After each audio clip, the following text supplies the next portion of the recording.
No, what are you doing?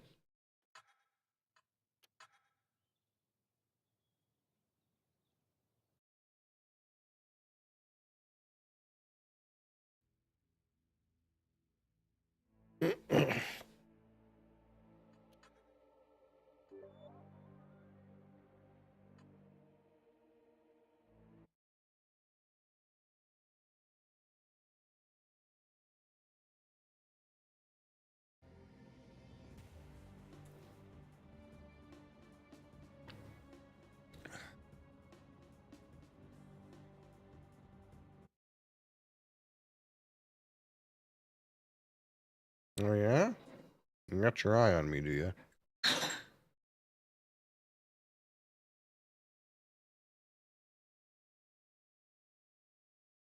What if I vanish?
You watch the cat? Oh, I guess so. I guess Mosley is back there.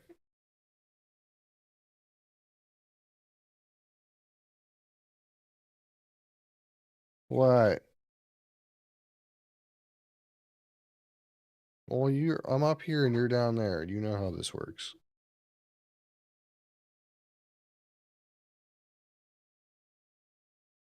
What a needy cat. Needy child.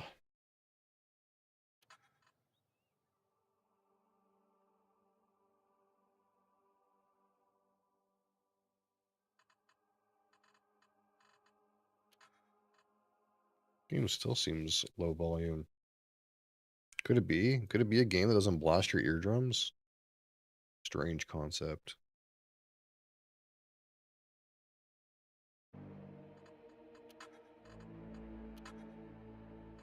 Frame rate. Let's get up to 165.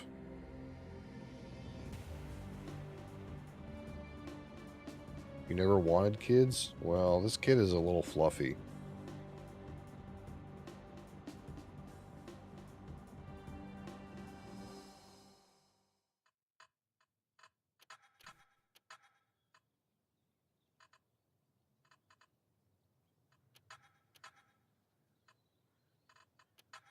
What if I set everything to ultra? Surely I can handle it, right? It won't break my computer.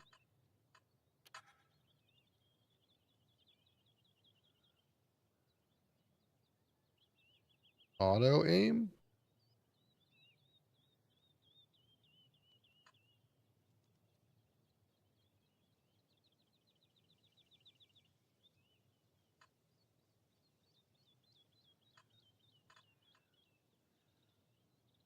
Is this cheating?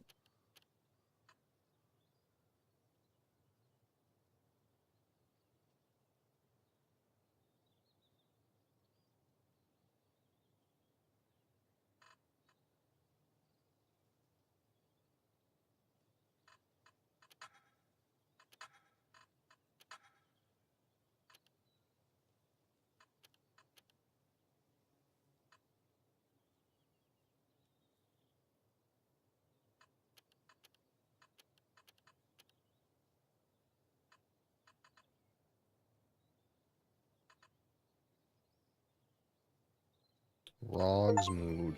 Okay. What?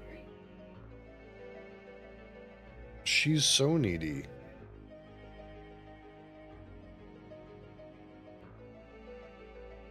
What? Yeah, come over here.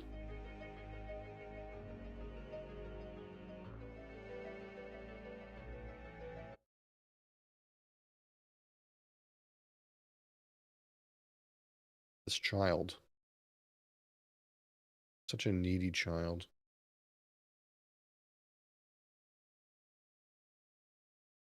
What? Yeah. A needy child.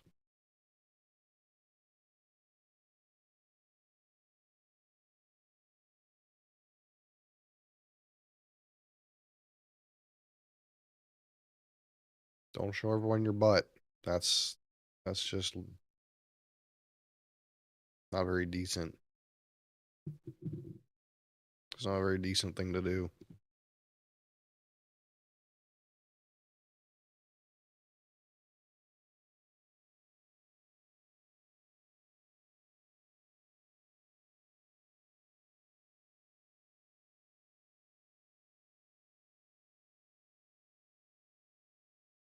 My goodness. Okay, no, the volume's in a good place right now. We're not going to adjust the volume. Please, let's not do that. Adriana, no, don't show everyone your butt. Don't show everyone your butt. That's lewd. Are you gonna lay down or no? What are you doing? Hey, oi, what are you doing? I can't use the keyboard like that. Over here.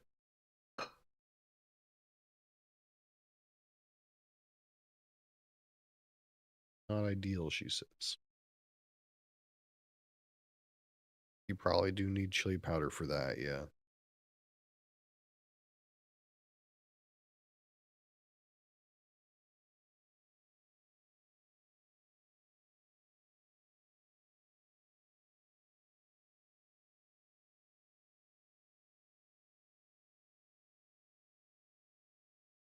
Okay, are you... I can't really use the keyboard like that.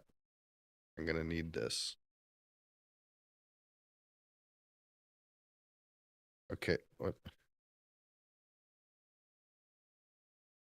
That's really not a very convenient position for me.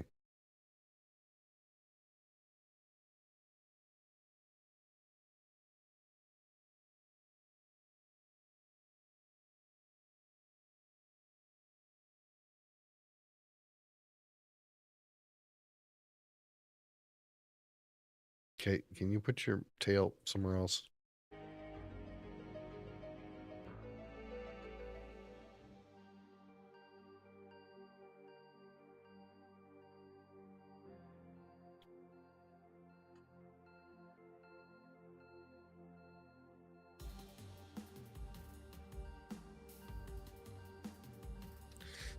Okay. I don't know how hard game is.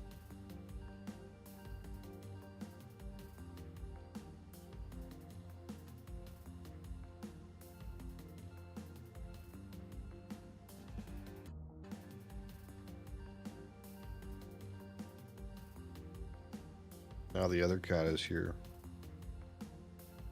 You're getting out various bags, and they all sound like treat bags. So the result is you will have cats around. He thinks you have something for him. Look at him. Look at him. Aww. Look at him. He thinks you something for him.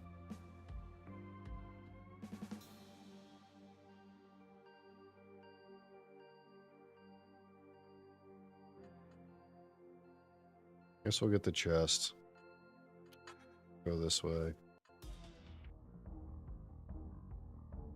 My soul is getting stronger.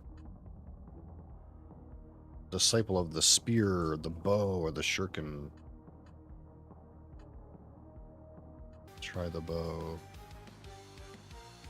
Ba-da-ba-da-ba.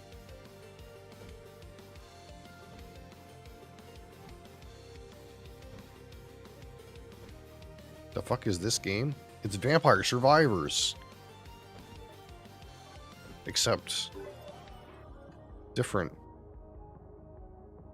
3% power multiplier. Magic wand. The clover. Critical gold gain. Drop chance.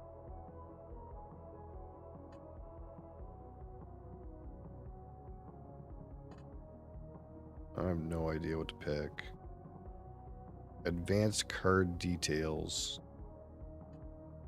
This evolves into whatever that is. Holy frig. What about this?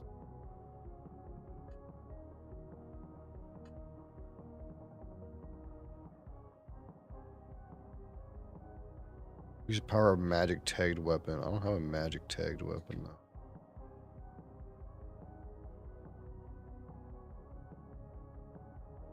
Let's just click on the clover.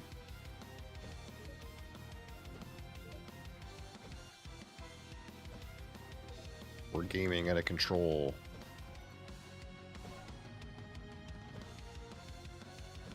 Can I break the box?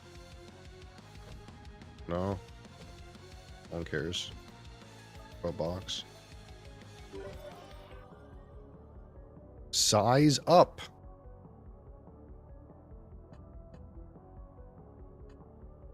Increase my base critical chance. Sure.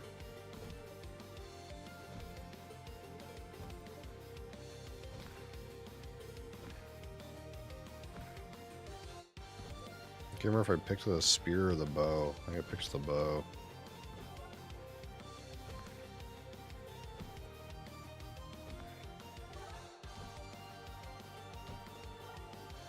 Ooh.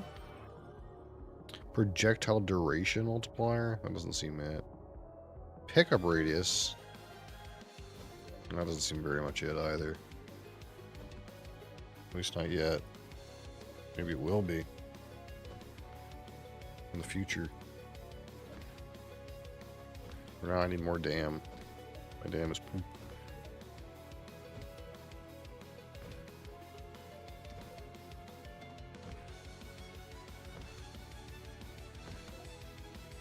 I'll be right back.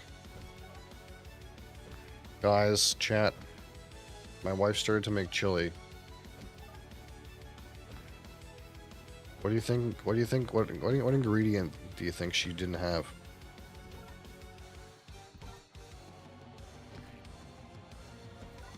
The chili part.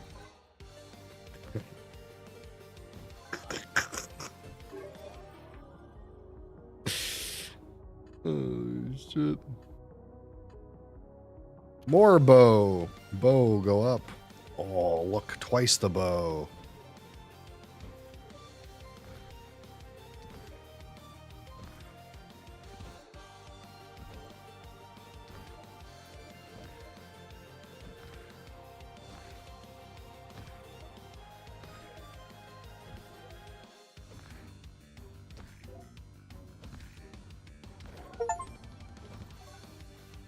Raiding enemies' weak points and completed some kind of milestone. I get my XP. Rust. Base defense piercing. Oh. Aiming. Why are these tagged with fire? What is this? Stardew Valley? No. No.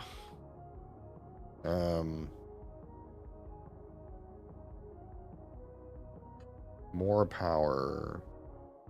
Lower attack speed. Kind of like Clover. But I think we need our power to go up. Some enemies are not dying immediately, and I don't like that. I dislike this. Stage is ending. Oh no. Rust is a good game. I'm not a Rust enjoyer, personally. My soul is getting stronger. Muscle. Lands. Bow. I'm going to click bow. Let's get chest. I like chest. Automatically attract 50% of all leftover soul gems. Okay. Some XP. Get some gold coin. Dash. Weapon polish. Yeah, sure. Let's get some of that. Soul is getting stronger. Increase the equipped weapon's attack speed by 25%. Seems good. I like that idea. Needs to be linked. Game menu. Oh, it was automatically linked to my bow, so that's okay. Oh, my bow is shooting very rapidly. See, that pickup radius was good. So good.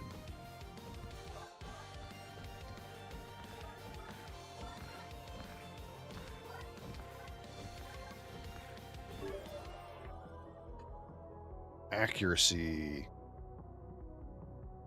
Base power, base defense. Critical chance.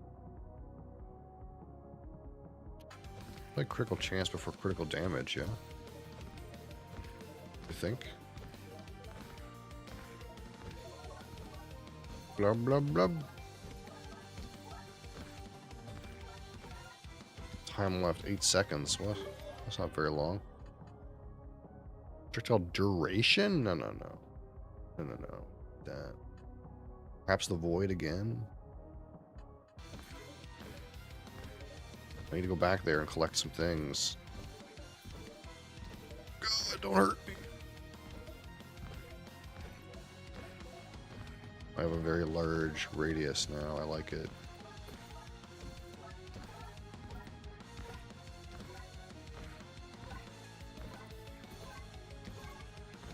Getting murdered.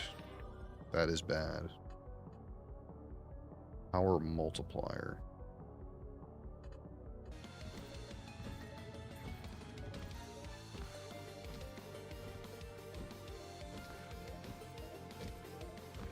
Would it be Vampire Survivors? would that be the game you're thinking of?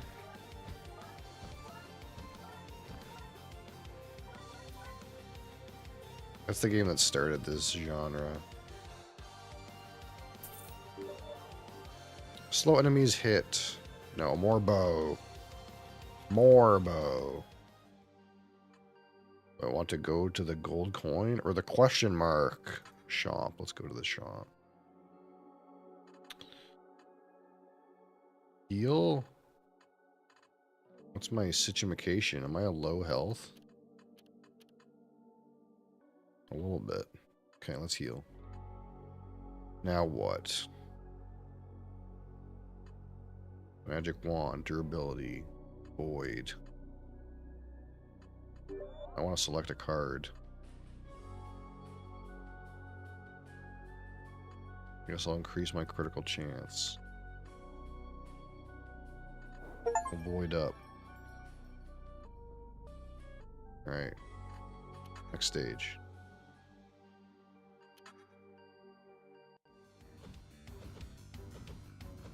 You gotta kill 320 monsters and optionally collect 5 monster fangs. However you do that.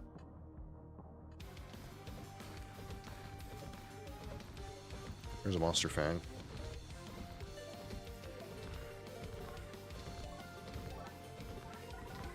I'm fearing for my life. I'm in a bad state. Things are going poorly. I get the feeling my build is not enough.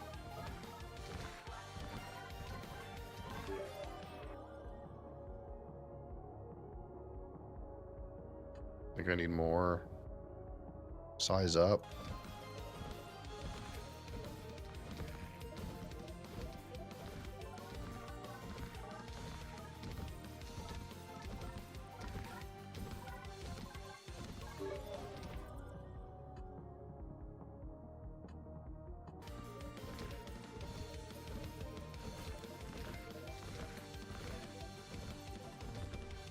Killed the big mob.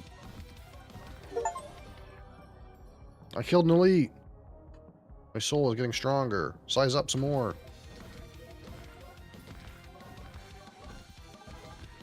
Am I turning the corner? I thought I was dead. Size up again. Size up, OP. We're sizing up to the challenge.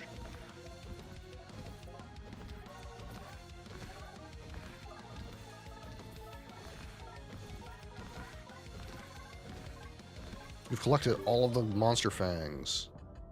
Morbo. We're doing it. I've obtained a buff. Oh. Aiming, I guess. Nice. More bow or a bow more. Fuck. I could do for some bow more too, to be honest. Both would be good.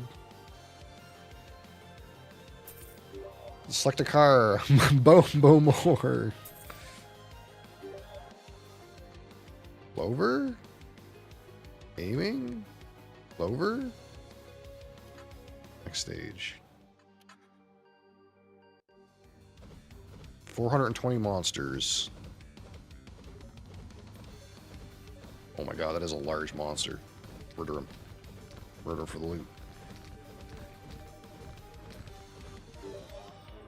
Size up.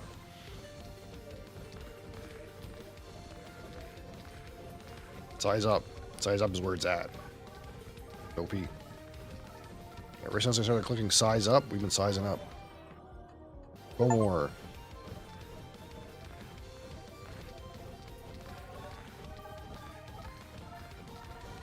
My character is starting to ascend. Leprechaun's hat. Drop chance multiplier.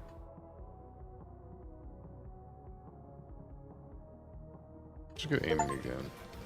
I think it lets me like pierce enemies, which is really good. I have to do the hat. It's the day. Unfortunately, I did not pick the hat.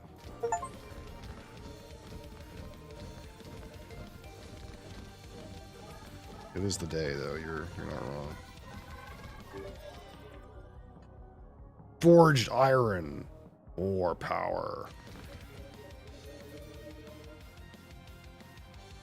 Quick, get the extra loot. Black blood. Attack speed. Base critical damage. What's my critical chance? 26%. Give me attack speed. Alright, let's do the boss, dude. Let's do it. Or I guess it's not a boss, it's elite enemies. Kill 5 elite enemies. Absolutely. I will murder this elite enemy. Slam him down. Leprechaun's hat. Or the clover. This doesn't give me any damage. This gives me damage. This gives me some health regen, though. I could use some health regen. I want the clover, though. Clover gives me damage. I like damage. I need to kill more.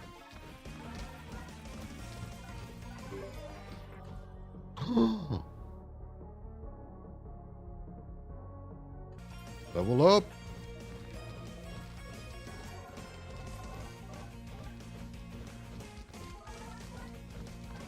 Die, elite enemy. Oh, level up. Level up the wind boots.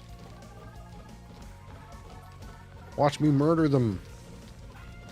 Murder. Funny mushroom. Big power multiplier. Big projectile speed reduction. Ooh, that's not it.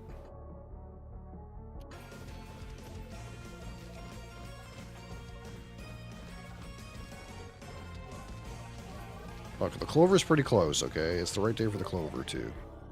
Split? Split?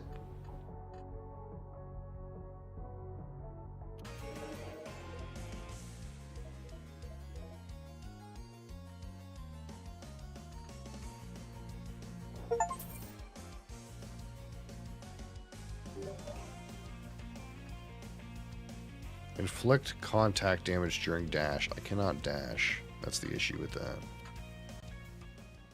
What's this? Oh, it's just a chest. Well, chest or chest? I guess it's chest.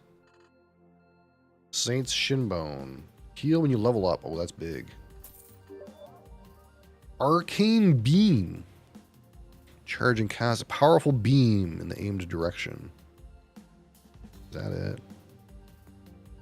Fortress.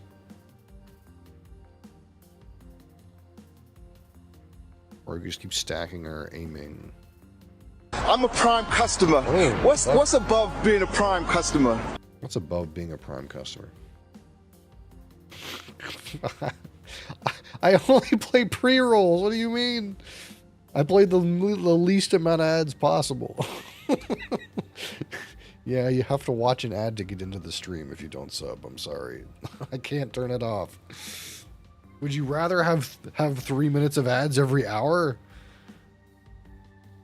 That's the other option.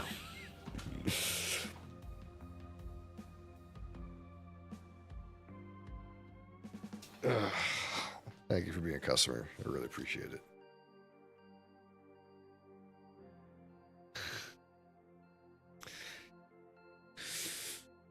What was that? Twitch TV stuff is happening. I'm on Twitch TV if you're so curious. Fox Fluff. Kept repeating. Nice. You may want to make sure you get your taxes done. I mean, you didn't work part of the year. You should get some refund, I would think, right? I find that insulting. Do I take the arcane beam? What am I supposed to fucking do? It's epic. Cannot charge another beam while your beam is active. It says it's a ranged weapon with a projectile. It's like in my wheelhouse. Or we'll take it. Use your mouse to aim your weapons. Okay.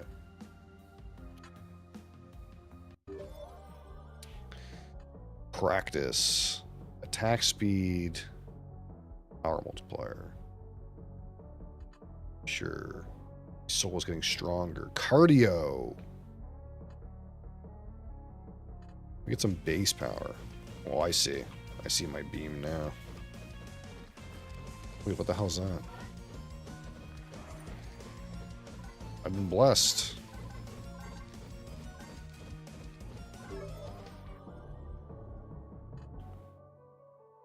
Yeah. Dude, my character is popping off. Beam him. Zzz.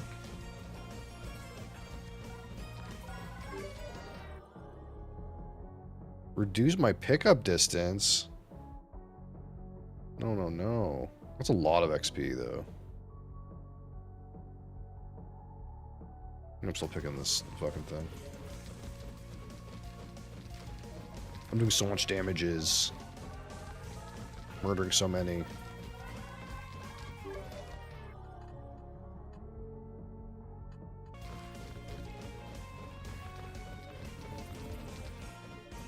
I don't even need this beam.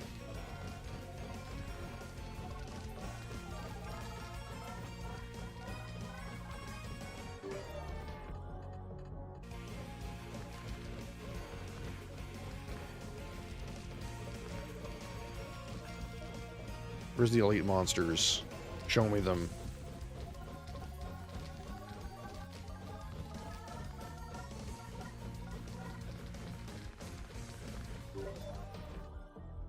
More beam. More critical. I don't need a dash. I'm not a noob.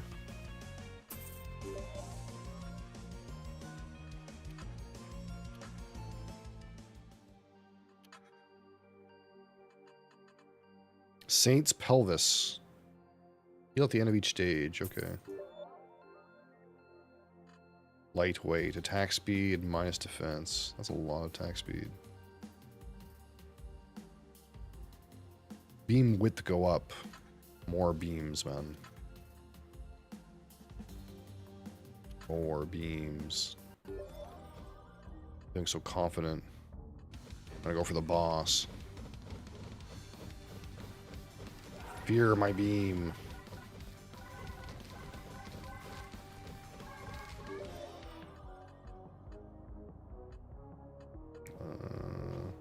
Move speed? Why not?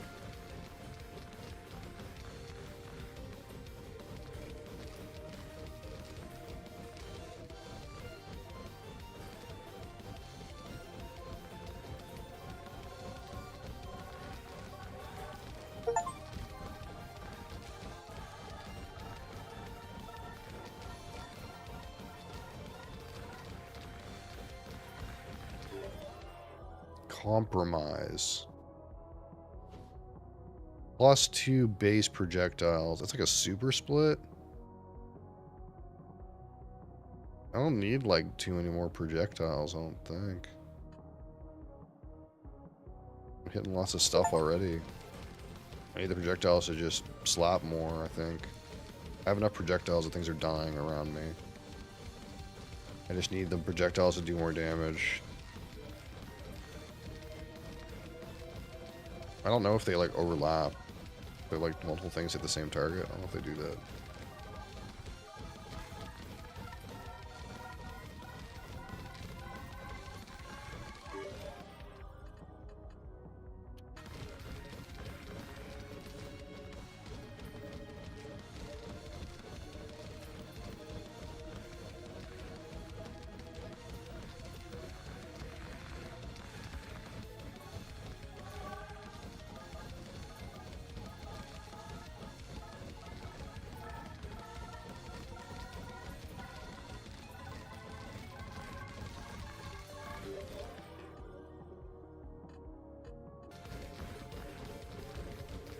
Did my taxes a month ago? Had to pay the IRS thousands. Independent. Oh, yeah. Yeah.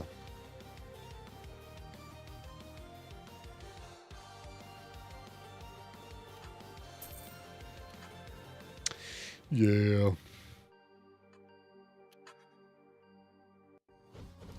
We pretty much like nothing happens. That's pretty much what happens when I file my taxes, honestly. Usually I get back like a non... I get a refund, but it's like such a low amount that it's like, it's not anything. Oh god, oh god, oh god, oh god, oh god.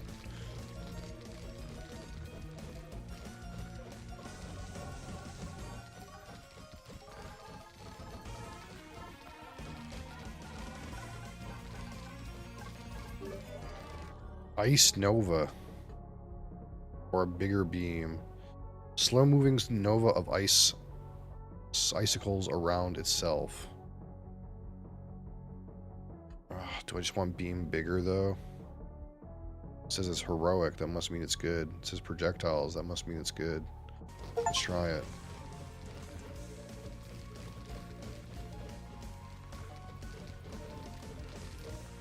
I mean, those things look like they suck.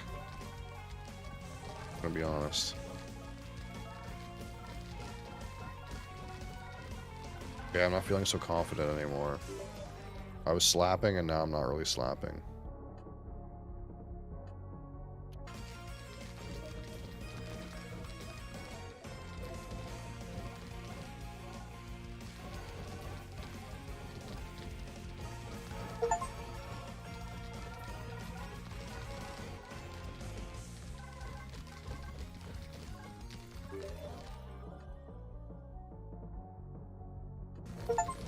A bigger beam.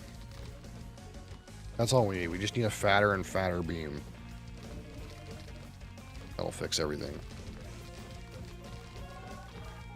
I've actually killed way more elites than I had to.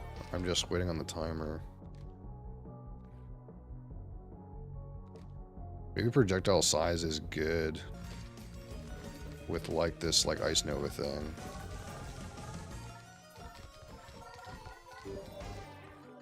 Keep clicking Ice Nova. Maybe we'll turn the corner.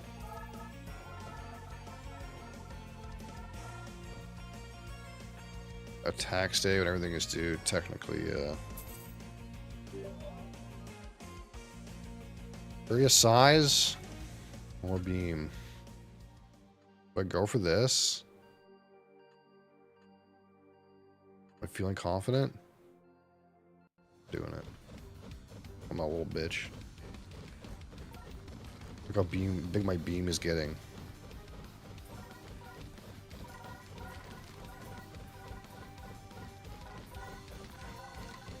It's murdering.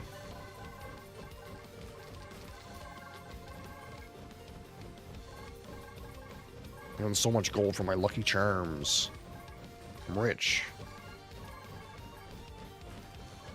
Yeah? You like that? Like when my beam gets bigger?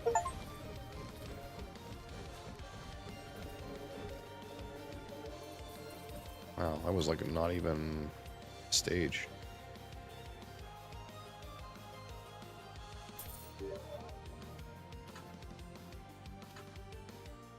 Alright, let's go. I killed some champions. There's one. Okay, that wasn't hard.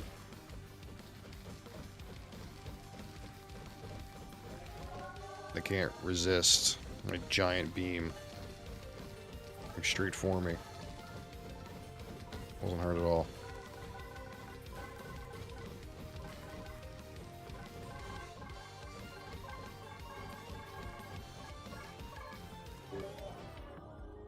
Low pressure. Okay. Points? What do you mean points? Exclamation mark points. What do you mean? You scoring points? I think that ice orb thing kind of sucks. But I could be wrong.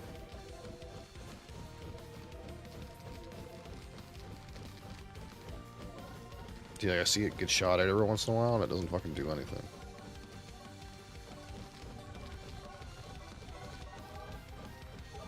You said exclamation mark points, and then you said a bunch of random numbers, and then something in Arabic. Okay. You know, I'm not sure what that means. Is this League of Legends Swarm? Absolutely. Does that game mode still exist? Or is that like a temporary meme?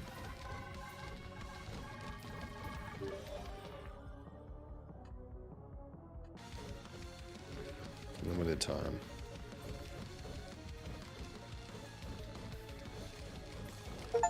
You know, if they just kept around all those game modes permanently, it's like no one would have to play any other game.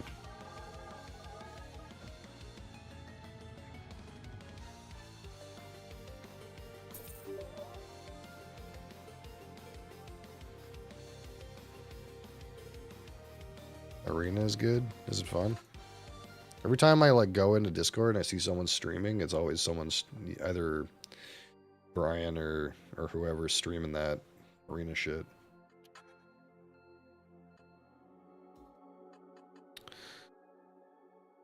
Let's see. Hand of the Cheater. Area multiplier. Lightweight. More beam. Make my beam bigger. Make my man faster. I like area 2. Slow? Slow? Slow?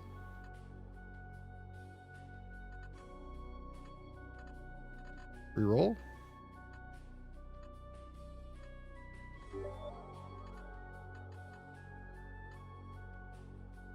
Area? Stone skin? No pressure? Time for the boss? Area? Let's go. The boss is over here, potentially.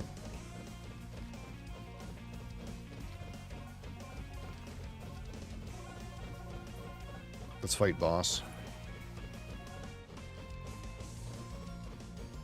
What's happening?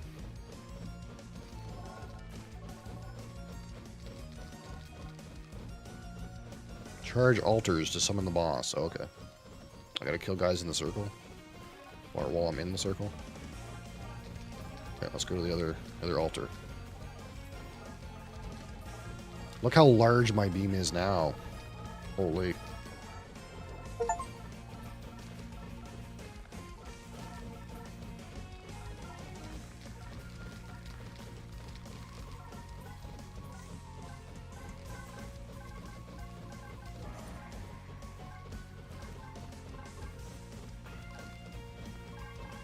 Soon Piccolo won't have shit on me.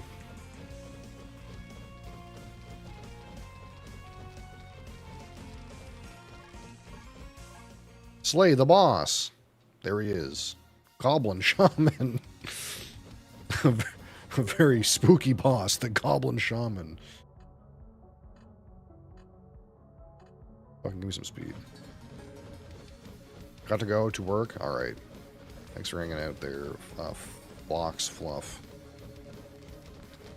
Where is he? Oh, he's over here, fuck. There he is. He's teleporting around. He's summoning goblins. He's getting murdered. I'm murdering him. He's casting some kind of fireworks. He's got a shield. He keeps porting around. Holy shit. Get murdered, boss. Eat it. Arcane beam bigger. Yes. I'll keep clicking on this even though it's... Is this Roblox? No, I don't think so. Last I checked. Thanks for the like, though. I got 217 soul stones. We did it. Is that it? We did a run? Okay. I guess we did a run. On an F tier world. How do I get out of here? What did the most damage? Do I have some hot stats? Game info? Stats? To tell me like what weapon was the best?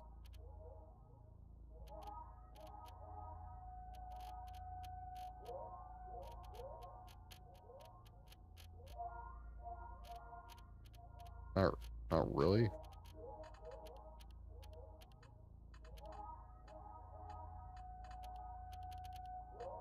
Can I get out now? Okay. Oh, here it is. Bow still did the most damage. Yeah, this Ice Nova thing kind of sucked. Okay, so now I can spend some tokens in my soul shop. I've unlocked E.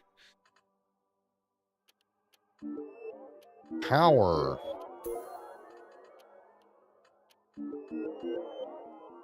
Okay. That's it. That's all we can do for right now.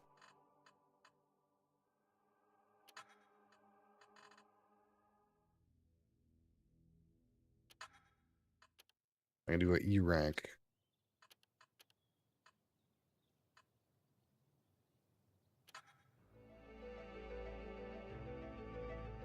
The last pack of chili powder.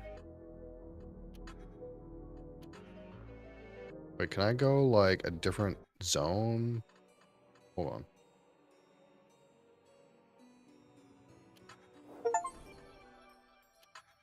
I died? I did not die. Oh, now I can play as a duelist. What does that do? I only have 4 weapon slots? Oh, this guy had up to 8 weapon slots? Oh, shit. Upon taking fatal damage, if your HP is greater than 1, survive at 1 HP and come unkillable. Okay. He's got some kind of like cheat death mechanic. The rest of the stats seem the same. Except he can't use as many weapons. So if I go on F again, can I go to like a different... like 1? Like can I go to a different... What's that thing? I thought maybe I could go to like a different zone. Or maybe it's by character. If I pick... Did not die, I just restarted. I'm farming achievements. If I pick this guy, I can go to like a different zone. Oh, it still wants me to go to this zone. Huh.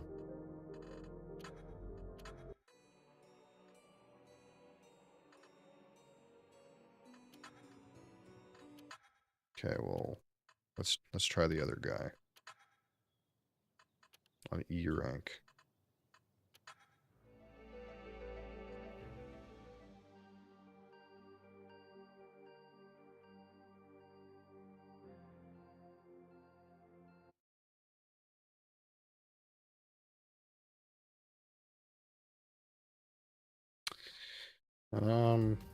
All right, so here's the big one right here. Here, and oh, there's like a multi one. I wonder what gets the most loot, this thing or this thing?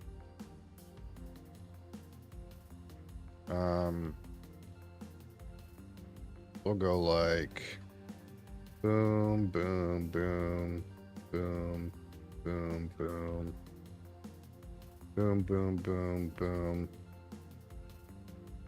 boom, boom, boom, boom. What's this? Am I able to spend my money? Oh, there is a shop here. There's no like shop up here anywhere. Oh, there is right here. Okay, yeah, so we're good. That's a good raid.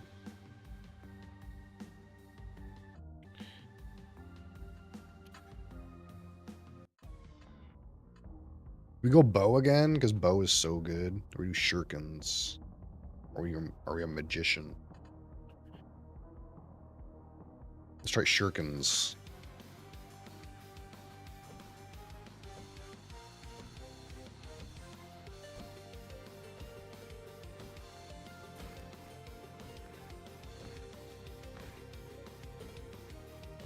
Oh yeah.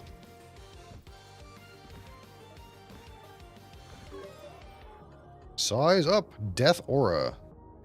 Deals continuous damage to enemies near you. Garlic? Garlic? Garlic big?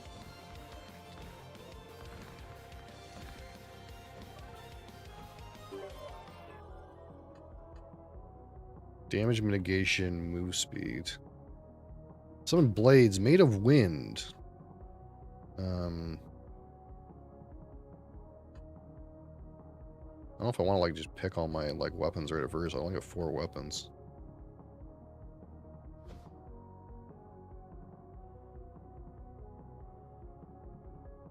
Whatever.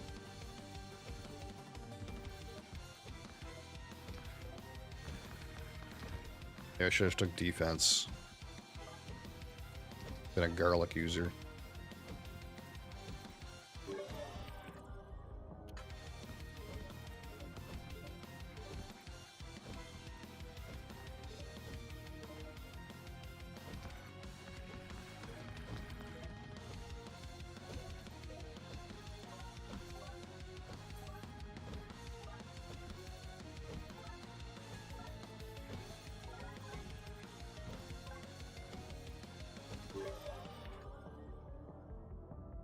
Should probably take a dash, but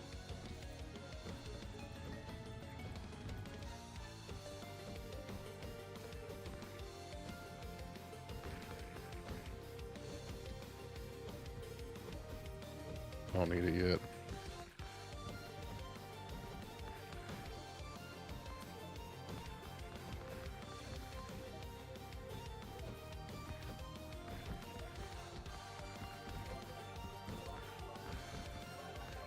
Get him, get him, get him, get him. Yes. Enter the stench of garlic.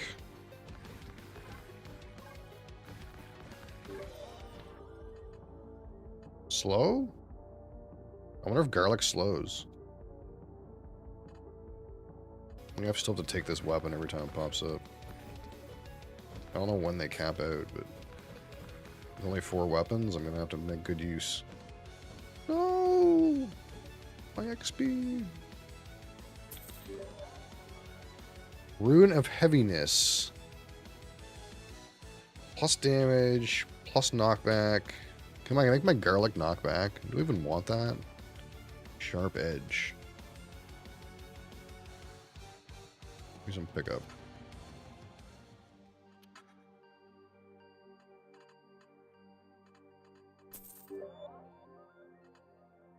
Area?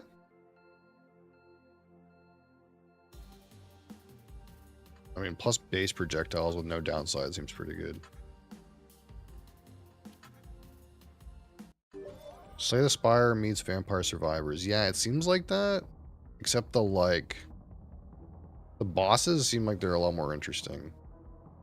But that being said, I never really played, like, the DLC shit for Vampire Survivors. I don't know if, like, the later designs in Vampire Survivors are more interesting. But... I noticed, like, some of the bosses were kind of cool on this game.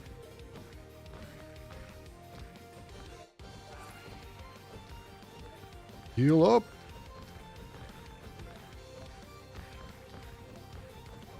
I don't feel like Vampire Survivors has any bosses. Okay. Have you tried, like, the DLC content? Because, like, it seems like when I watch the DLC content, it's, like, a crazy different game. Like, to be clear, I've never played Vampire Survivors long enough to, like, get to any of the tarot cards. So I don't know, like, anything that happens after that.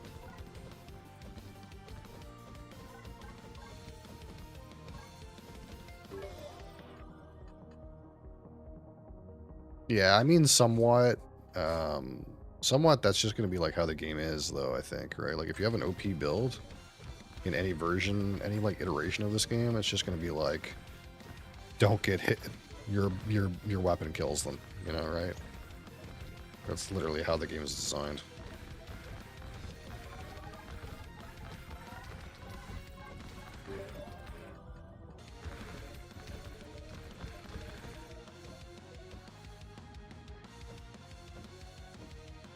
Oh, there's a knockback weapon? I don't know.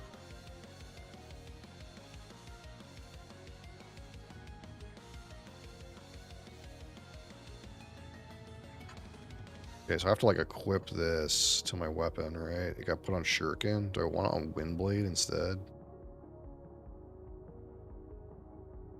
Wait. Is it on both now?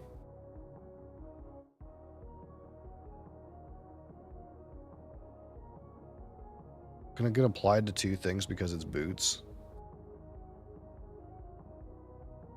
Is that how it works?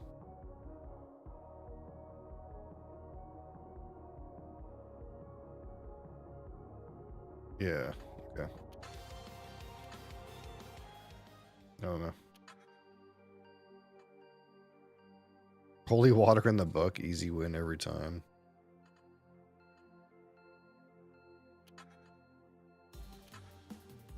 I don't know if I have enough money really for this, but...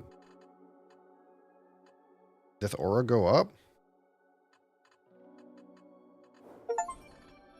Yeah, I think I'm a garlic user, even though that really doesn't seem like what this character wants to do, but...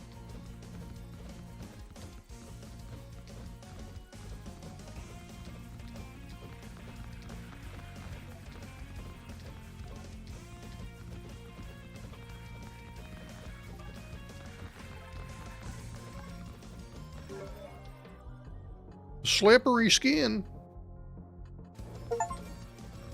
You're slippery.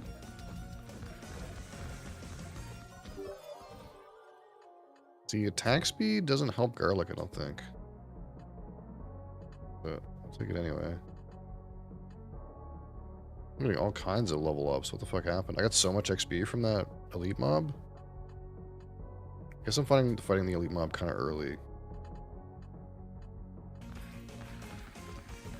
Maybe that's why they're like taking so long to die, is because this is actually pretty early to fight them. I don't know.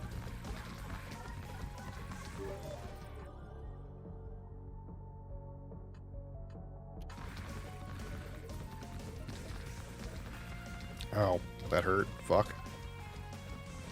I flirted with disaster.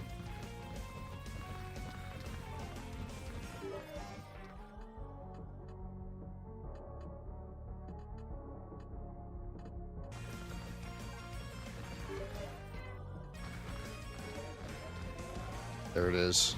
My garlic is powering up. Oh, what the fuck? Jesus Christ. What the hell just hit me?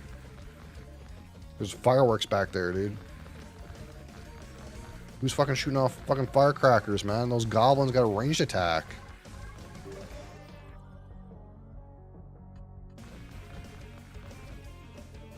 Jesus.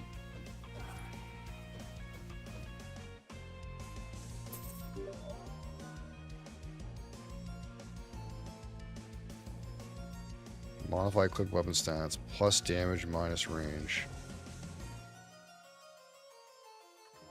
That seems like so much damage. Like...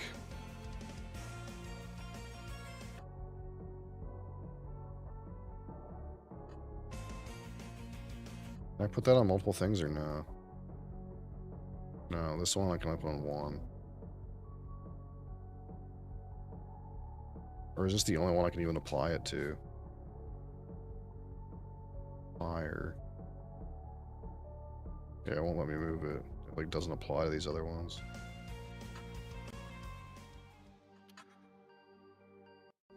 So addicting? It can be.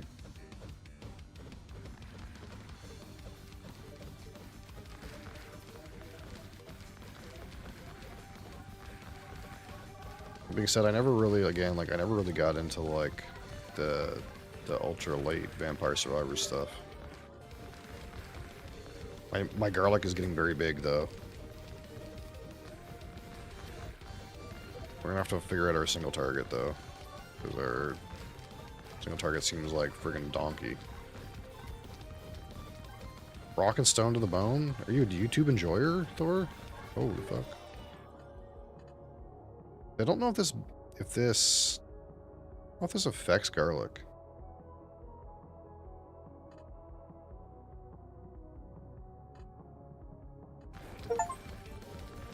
Let's take the damage resistance. Because apparently there's ranged goblins back there that are just hammering me.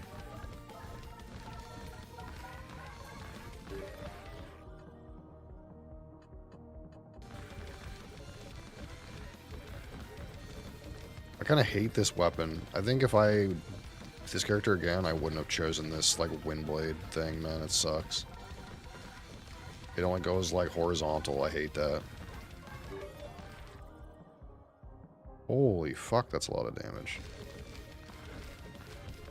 I mean, 10% area reduction is not that big of a deal. I keep clicking area, like the regular area. Holy fuck. God, the ranged attacks, man. But that's a lot of damage. Oh, plus damage.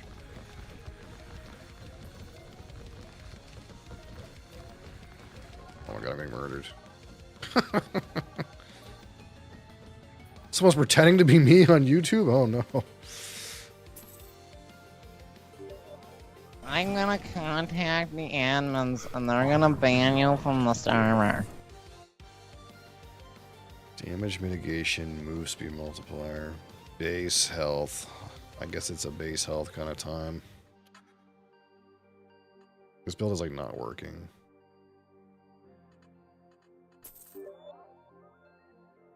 I want to click this again.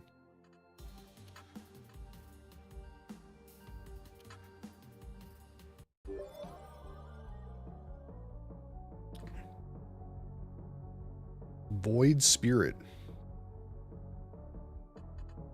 That seems big. I don't know.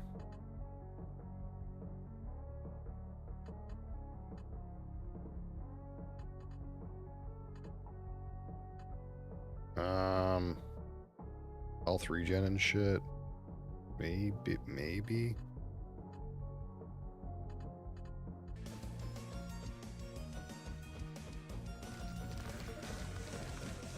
Yeah, it's the hot new Vampire Survivors. Other Vampire Survivors. I'll get that thing again, I don't know. Doesn't really seem it.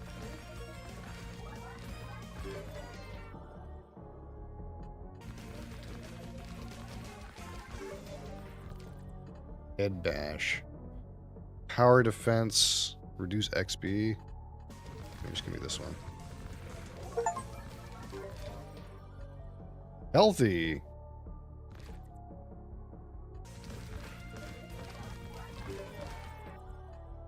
Is it time to dash? It starts slowing things. I think that makes sense.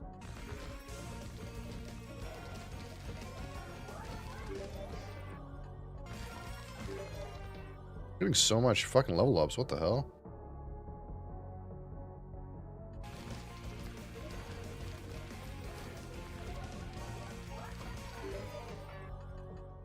Average. What the hell does this do? Plus power multiplier, plus defense piercing multiplier. I can't crit. Oh, it's like a you can't crit thing.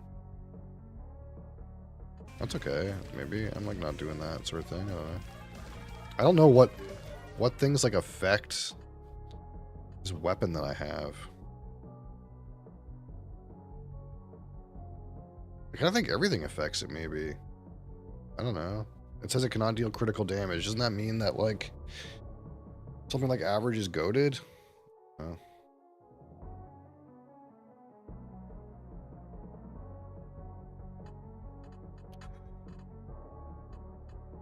See, this thing doesn't do anything. Let's go dash.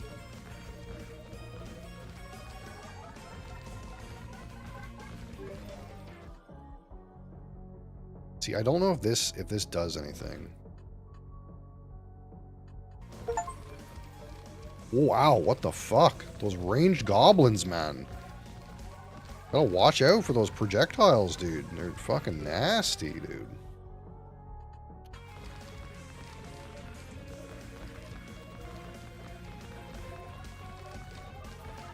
Ow! I'm so fucking dead. Oh. Oh, oh. I got some health. Leveling up. And I hate Windblade.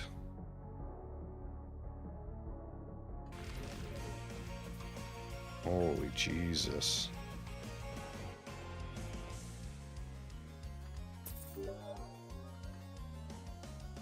None of these seem it.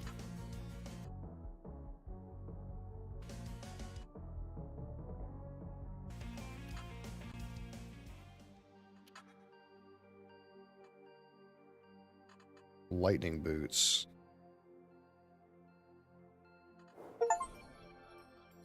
Or dash charges, we did it. Are we black blooding again? Just all the black blood?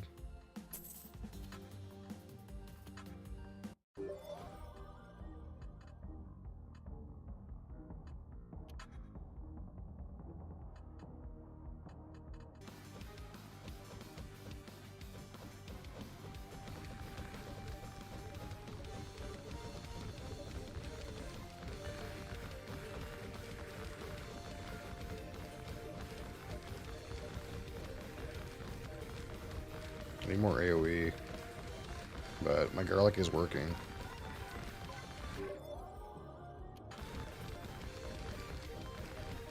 Just the range on it's a little low.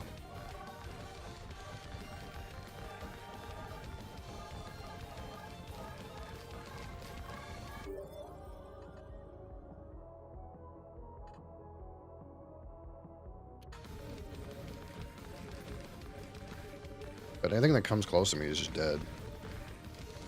It would be nice if the area was a little bigger, though.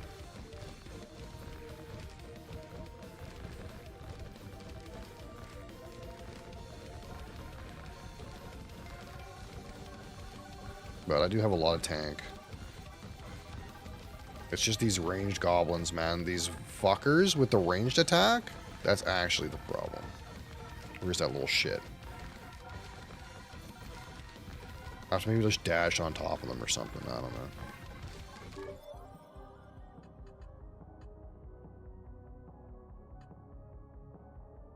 I think this helps my garlic. I should probably take that. I mean my death aura. Sorry.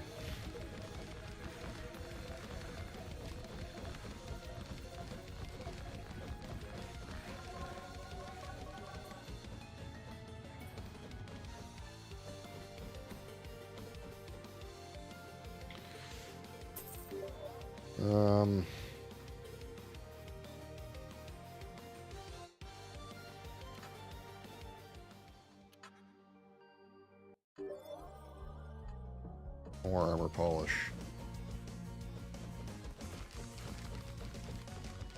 Come into my web, my pretty. Come into my domain. Ah, yes, feeling a little slow, are you?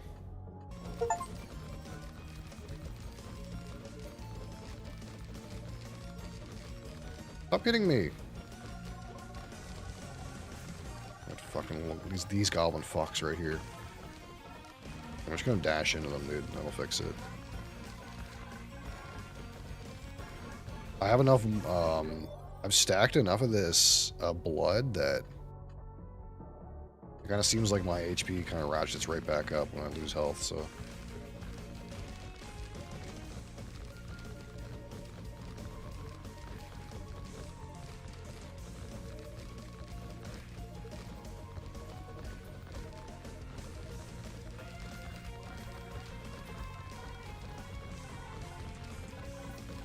I hate this, like, wind sword weapon, man. Never picking that ever again.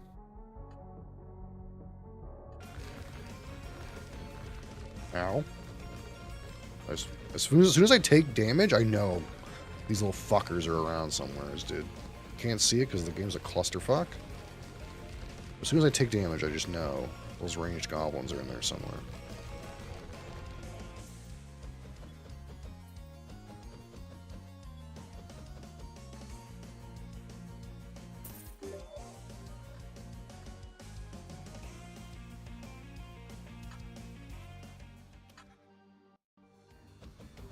Kill 1,640 monsters.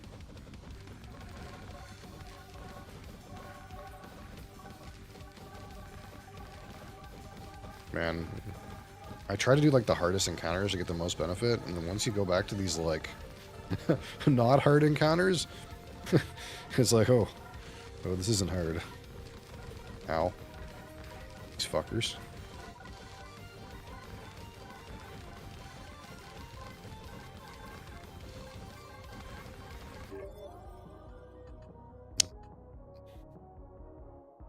Sure, practice.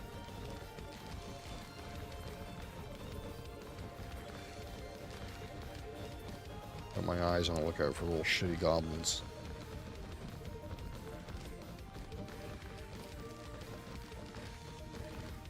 Little ranged fucks. There's one right there. Ow.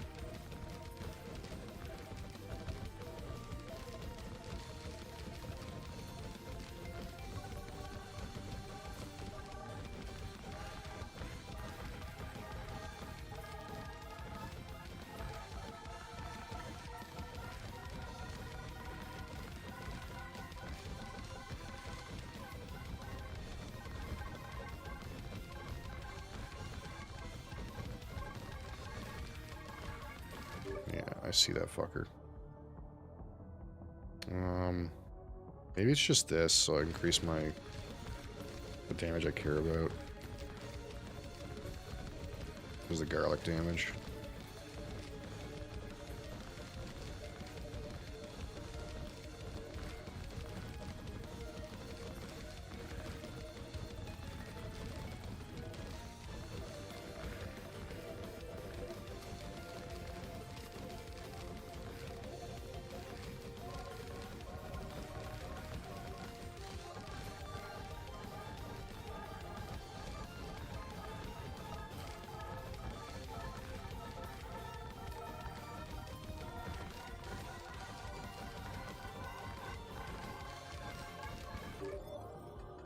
Sharpening stone.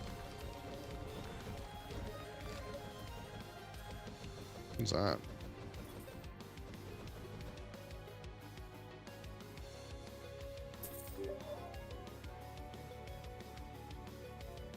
Show her some durability.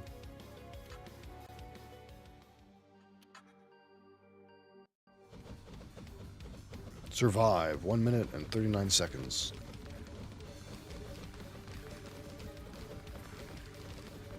I definitely made way less money this round, and I think it's just because last time I had so many of those cash hunting clovers.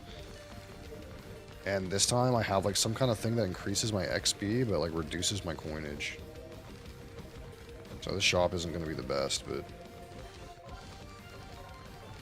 surely it'll still be good enough.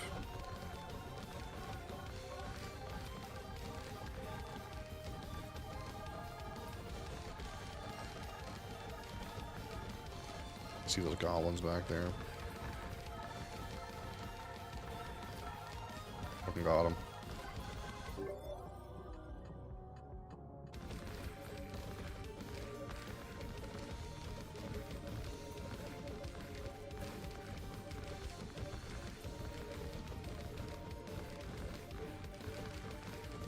I think my one disappoint is my garlic is not that big, but it's because I reduced the size of it to give it like a huge damage bonus. So it's like kind of worth, I guess. And this fucking like horizontal line missile weapon, I hate that. Yo, thanks for the roses, brother. Your name looks like a bar of soap. I'm not sure if that's what you want me to call you. Soap bar. Thanks, soap bar. I appreciate it.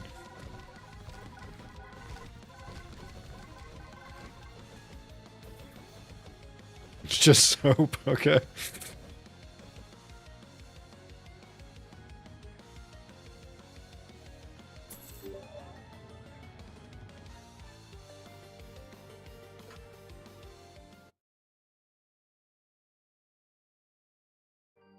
Alright, good shop. Adventurer's license. Shop contains more items. Mask of Steel Shuriken. Just give me a random card selection. Mask of Steel. Can I afford to re-roll? Or do I just buy this shit? Let's re-roll.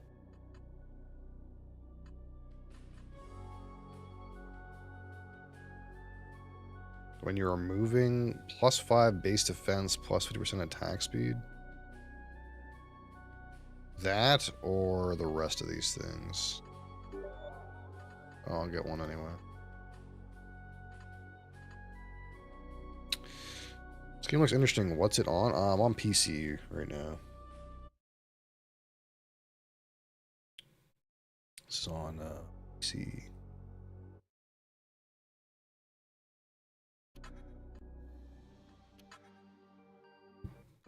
It's like Steam, yeah. Base defense piercing. Sure can, why not? Alright. Another go with the old gobbo. Ooh, more tank.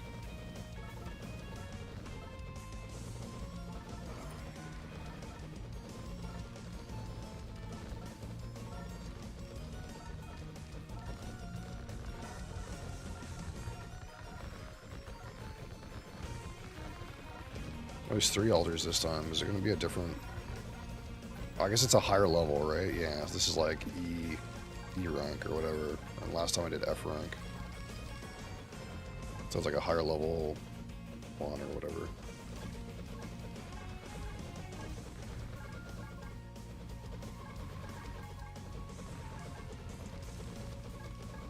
I haven't played a game like this since Vampire Survivors. Yeah, it's really similar to Vampire Survivors. It's like Vampire Survivors, but it's like got a Slay the Spire kind of map thing going on with it. Sure, durability.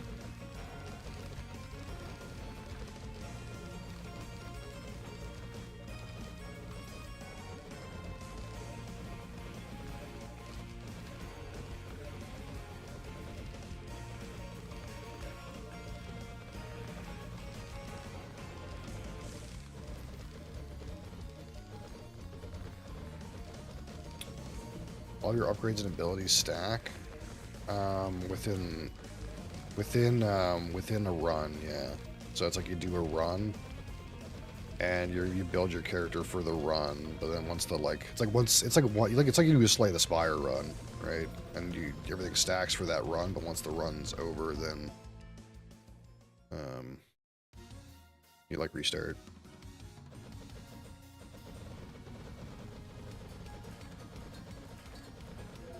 So you do multiple maps and everything stacks until the run's over. Alright, Gobbo. Oh, he's gonna shoot some kind of beam at me? What the hell's that? Okay, oh, okay, that's different. He didn't do that last time. He definitely did not do that last time. Oh, owl? Owl? Okay, that was fucking rude. I'm gonna have, like, really high mitigation, or else I would have got fucking deleted by that, probably. Okay, okay. Okay, he's got his shield up, and he's doing this thing again. Whoa! Whoa!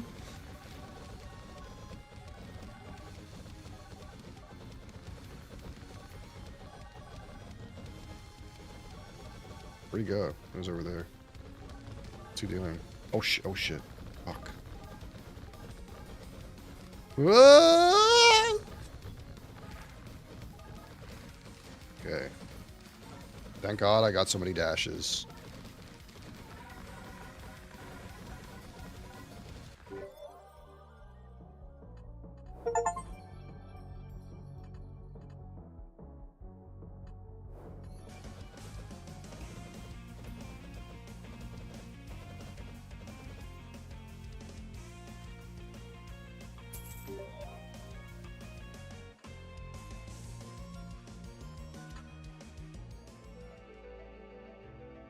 Okay, so yeah, so last time I just did that one zone.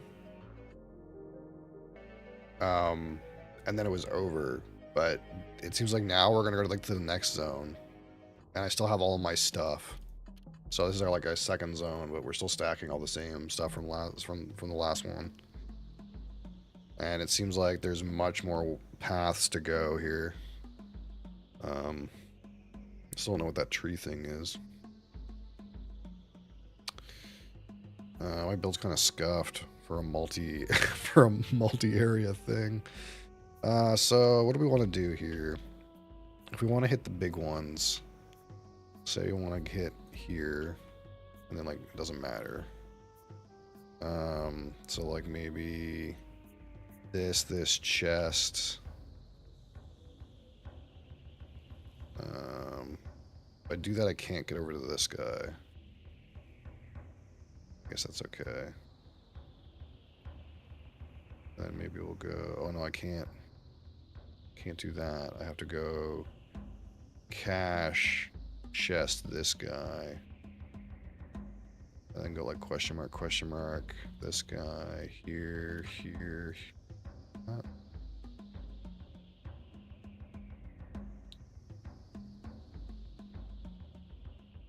don't know if it's better to like... I don't know what this like triple encounter means. I don't know what that means. Or whatever this is, this like tree.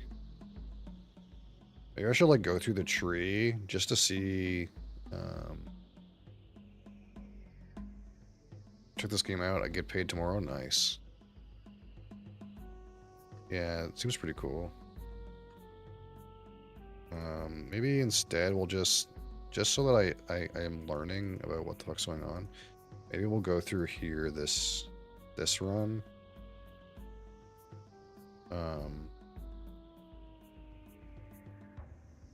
Just so that I can like learn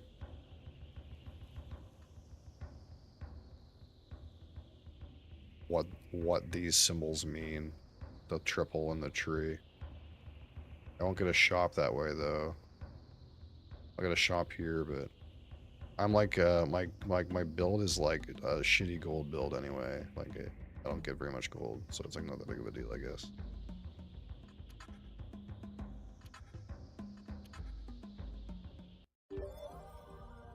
Sand armor. Hey, that's kind of dope. Sure, sand armor.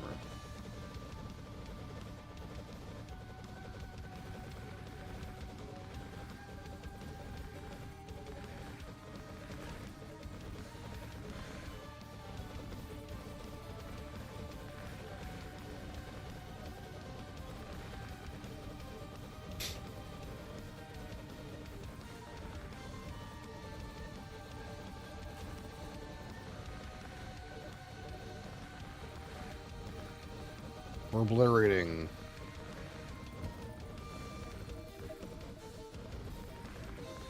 What this? Rogue. That's what they call it.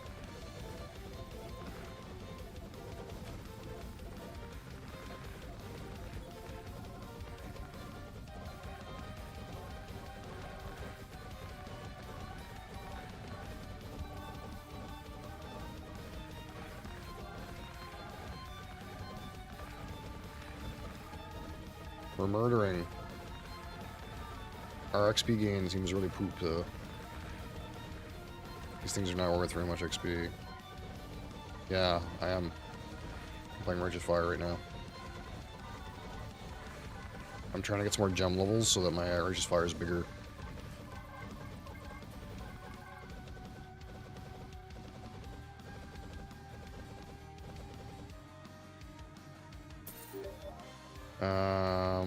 Power multiplier, yes. More power. Shop price is reduced by 50%. Holy. More power. Give me more power.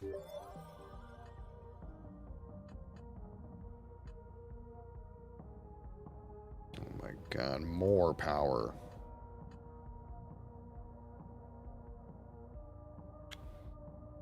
Shit. More power. More power.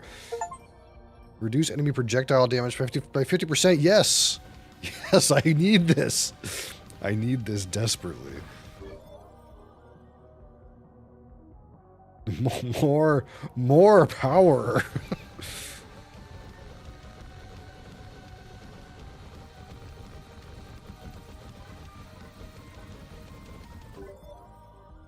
More dashes? I might need more dashes, but I see here the words more power. Dodge me up. Crate's broken. I need to break some crates. How?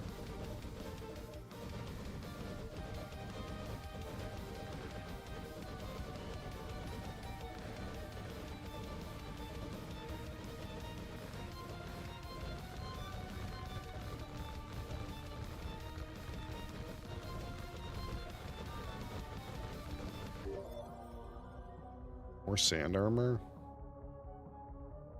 My damage mitigation is getting quite big.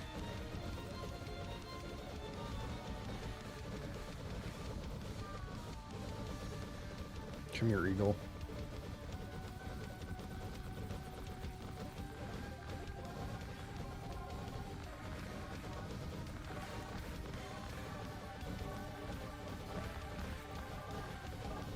Maybe I need more dashes.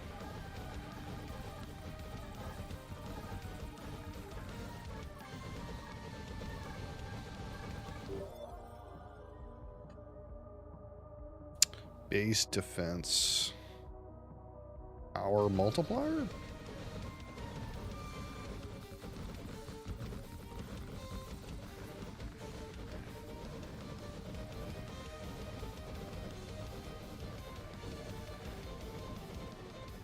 Apparently I've broken some crates. I don't know how. Or where.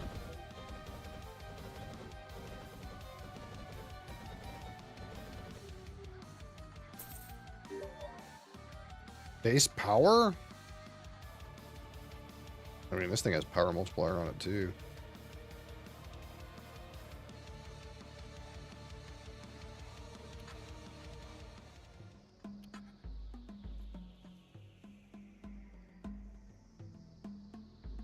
Villagers in danger.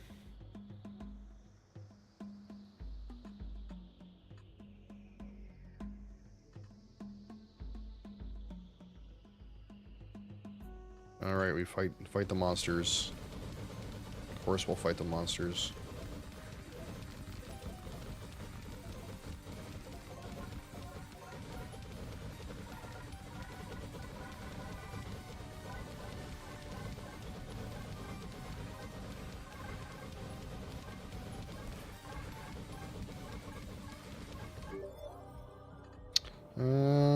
Trade-off. No. I'm actually okay with some health here. I feel like something is going to do damage to me, and I just want to have some more. I have lots of damage reduction, but if I could just have some more base health too, that's like good. And I have a lot of a regen multiplier, so regen's good too.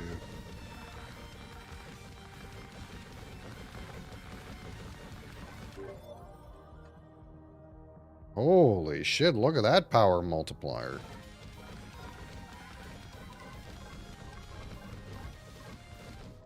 Does it still say... Oh yes, it's going up. I feel like it go up. Hero Siege soon.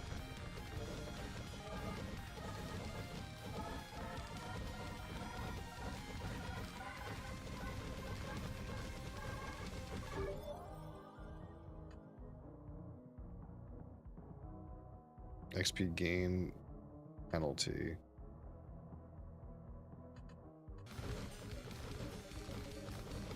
It's like not that big of a deal, honestly. My XP gain right now is like in the stratosphere, so that's why I get no XP. My level's so high.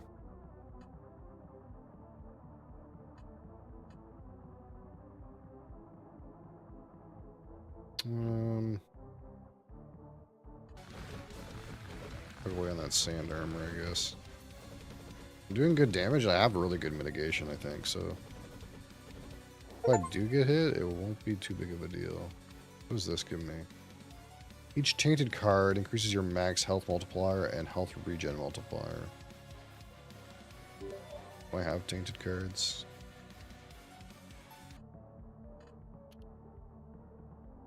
What is considered a tainted card?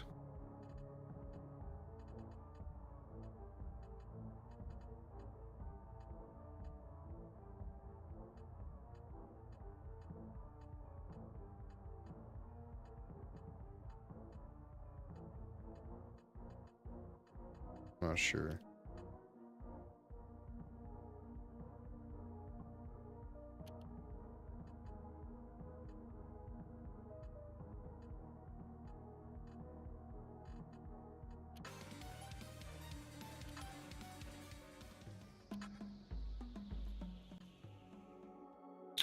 Shop.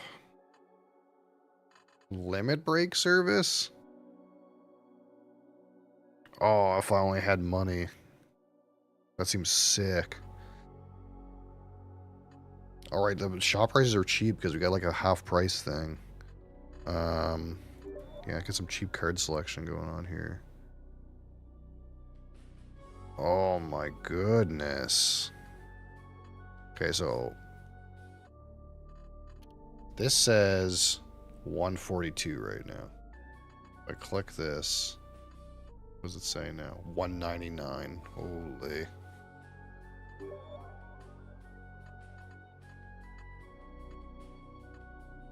Sunburn. Corruption multiplier.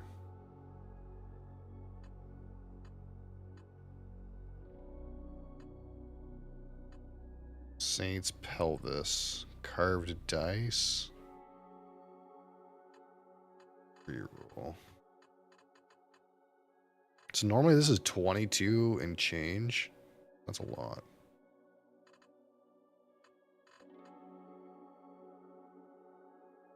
I don't know what corruption multiplier means.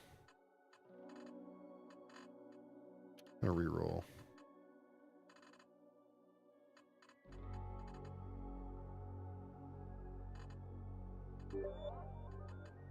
Oh, absolutely.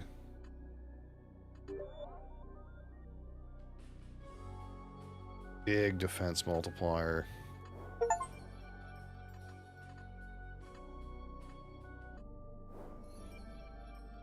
This is doing so much more damage now. We're multiplying, dude. We're really multiplying. That cactus did damage to me. That's fucking rude.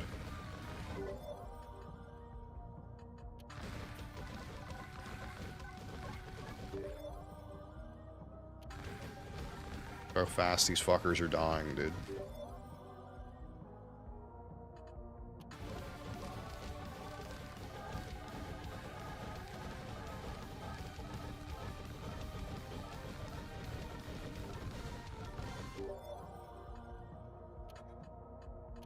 Yeah, give me another fucking dash charge. Our mobility, like our actual movement speed, is getting pooped on because of the sand armor, so having dashes might be a big deal.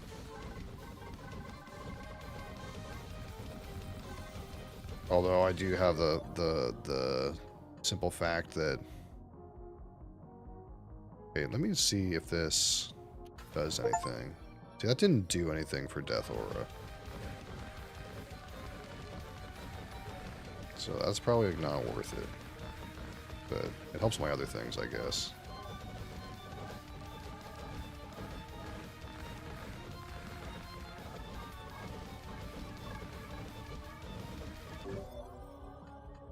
I could pick up Magic Wand. We still have a weapon slot available. Is this considered magic?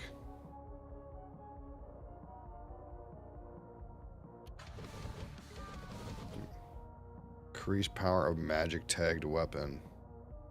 Yep. Yeah, we want Magic Wand with the garlic. Make it pump even more, dude.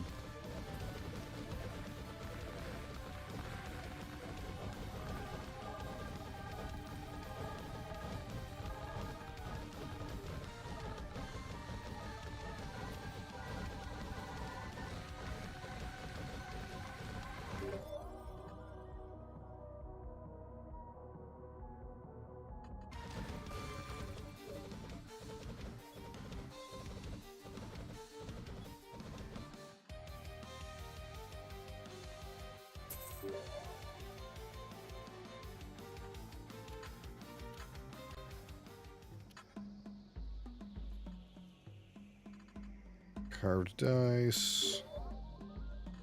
Recursion, yep. Do I want to shop? I guess I don't have any choice, really. I guess I could go for question mark instead. Yeah, let's just do a shop. Oh, another fortress. Another recursion. Can't buy both. Increase monster amount by 20%. Reduce monster health by 20%. Ooh, that seems so good too.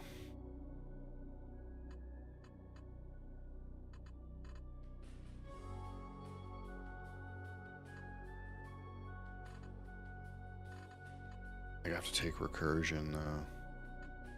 Does this work against bosses? If it works against bosses, it seems so good.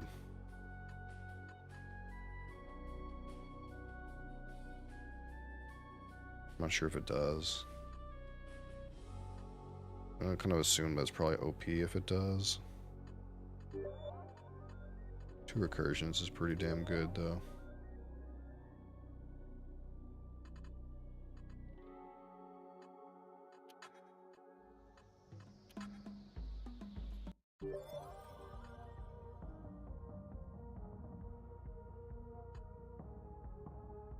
There isn't really any reason for me to take more magic wands, to be honest.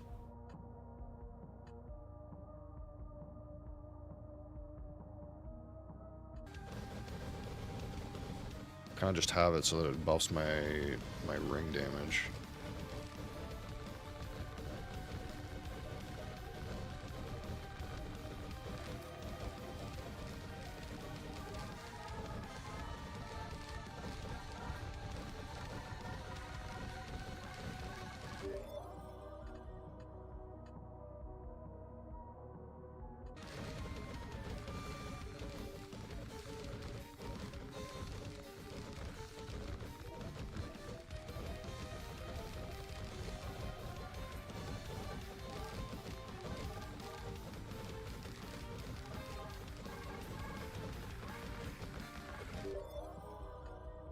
Tower.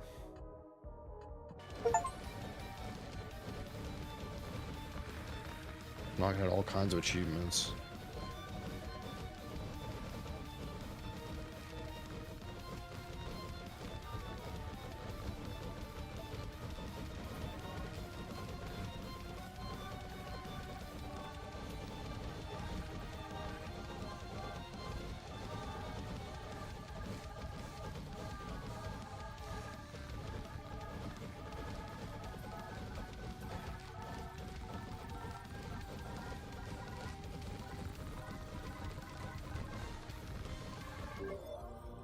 Ooh, another tower.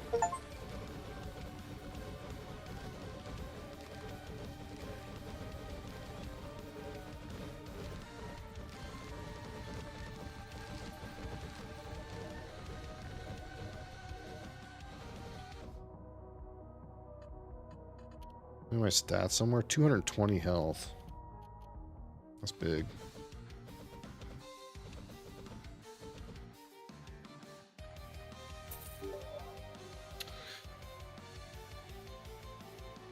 Man, this base defense is going down so low.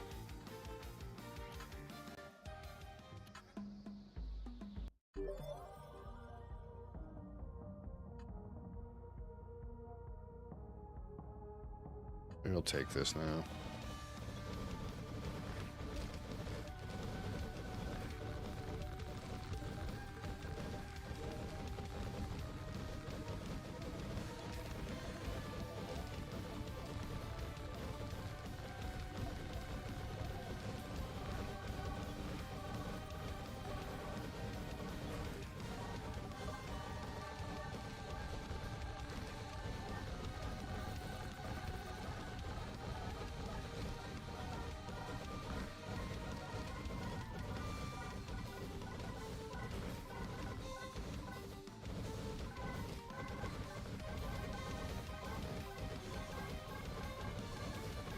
This is like so long to get a fucking level. Heaviness. I mean, I'm just worried if this like knocks back the things that get into my circle. That's the problem with this thing. I don't want that to happen. They're already slowed. I want them to be slowed and stuck in there. I don't want them to get knocked back. I don't know if that happens, but maybe I should just try it just to see, but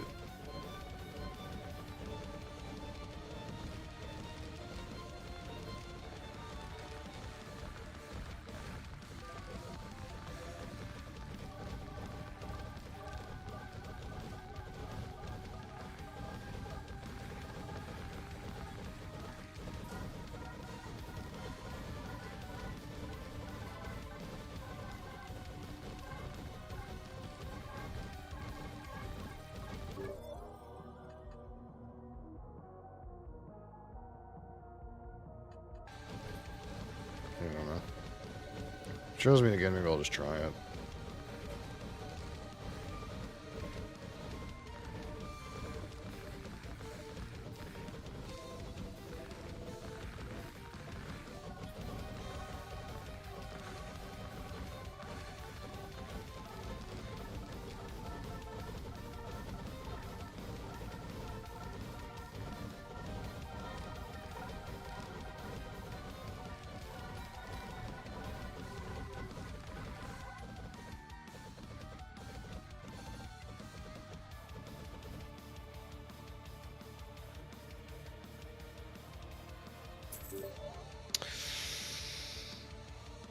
Forged iron.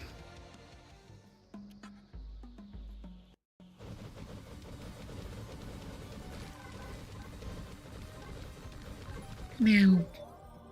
Scented jar. Plus max health, plus base power, plus base defense, but I get 2 base corruption? What does that mean? I mean, I think I'm going to take that thing, but... Oh, corruption makes the enemies stronger. That's right. That's okay. Does it, like, tell me how much? Anywheres?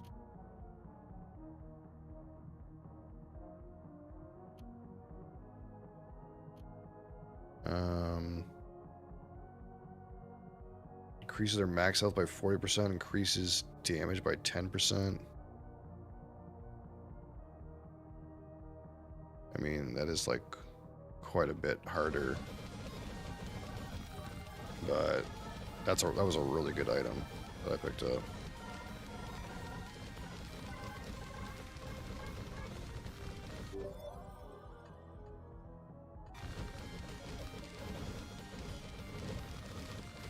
I haven't taken damage in so long that I don't know. Okay, there's some damage. If this thing melees me, it hits me for that much. What about this guy? That barely did damage.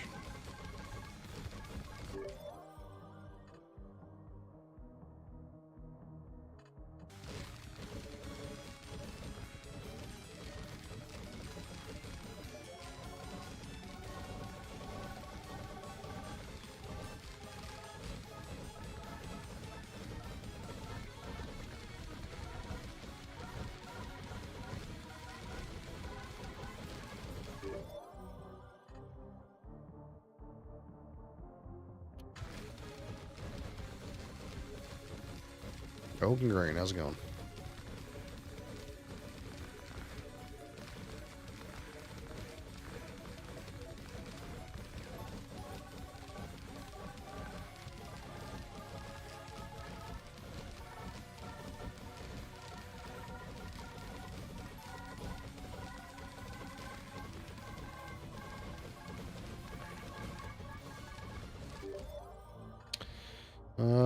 Yeah, let's get our move speed back up above 100. We reached level 100. I guess that's something.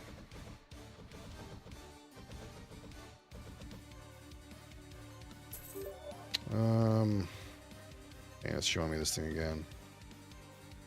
I'm gonna click on it, and I just want to see if I put it on here, if it knocks enemies back. That's kind of all I want to know.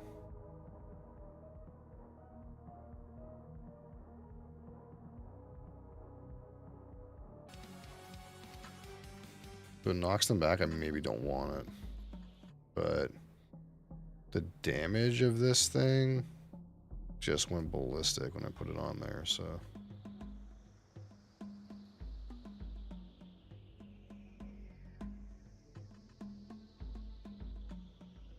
Concentration gained a level over its maximum value. Holy fuck. Okay.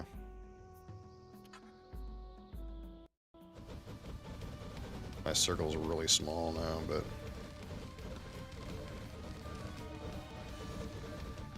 it doesn't seem to knock them back. So, I guess it's good.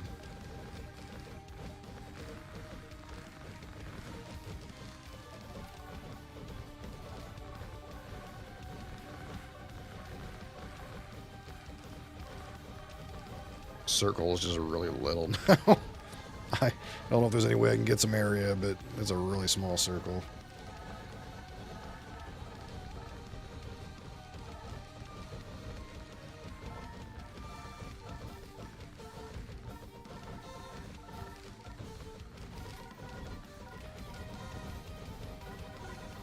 Break some crates? Okay. I think I'm find some crates.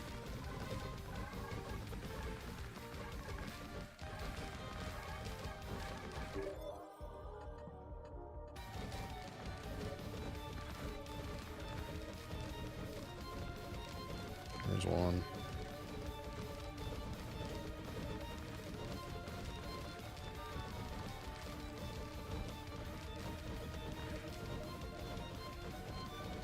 Five more.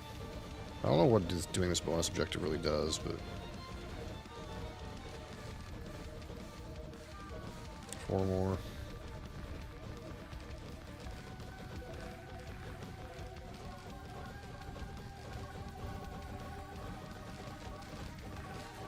Three.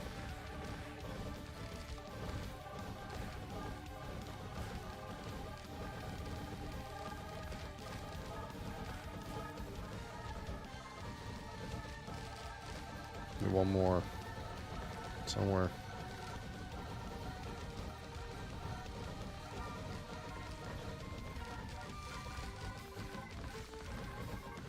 We did it.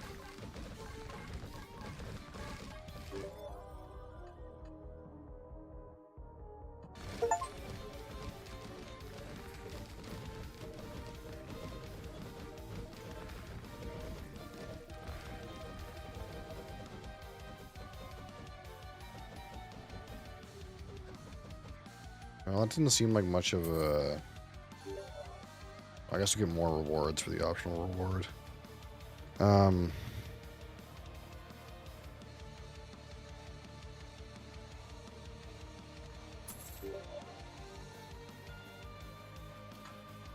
Seemed like much of it. Oh, that was just a regular one. Okay, let's see what the triple skull means. Break crates, survive a minute 25.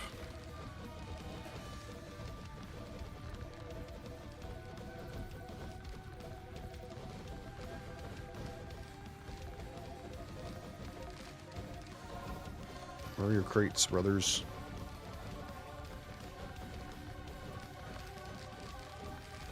I gotta break some crates in the time limit.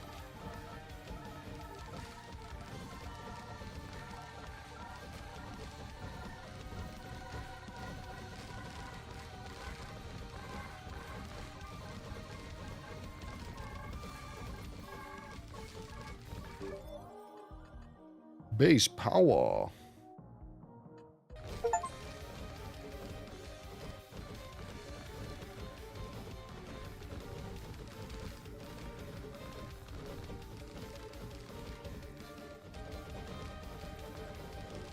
One more crate.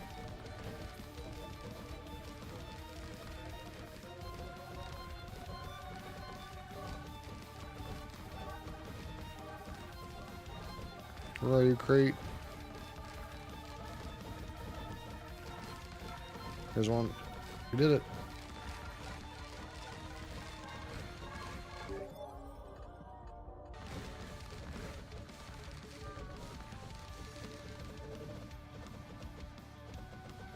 Well, that wasn't really like much harder or anything.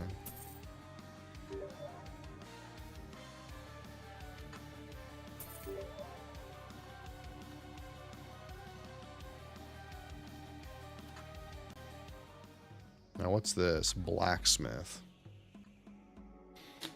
Still can't afford a limit break.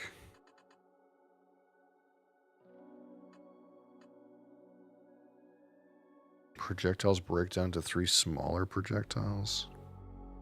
I should probably buy that rune. And another one. You just take this anyways? I don't know. Maybe it's good.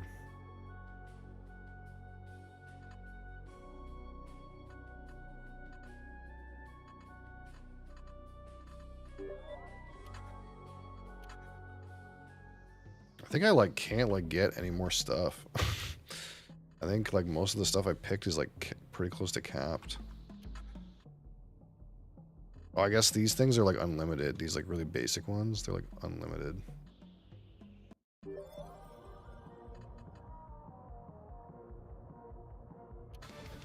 Alright, time for the boss. Which I'm assuming is going to be a different boss and not that goblin guy again.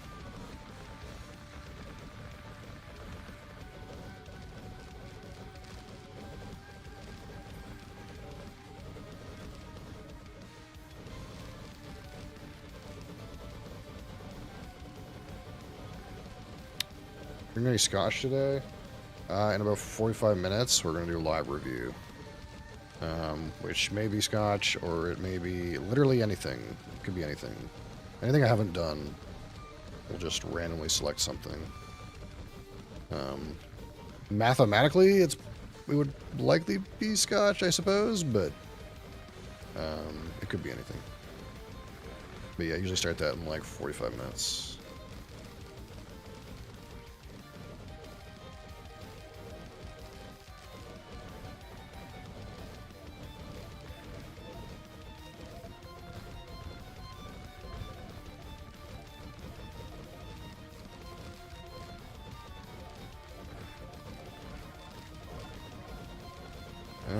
Okay. Corruption from altar is 0.14. I don't know what that means.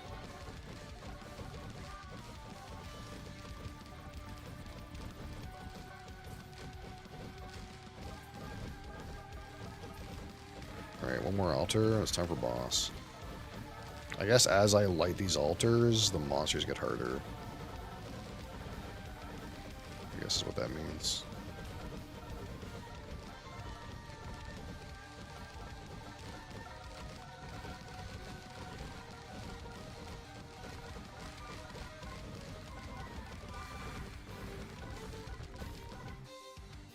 Slay the boss. It's a worm. Sandworm. Alright, there's an attack of some kind. Ooh, okay. I'm not going to let him slap me. That would probably be bad.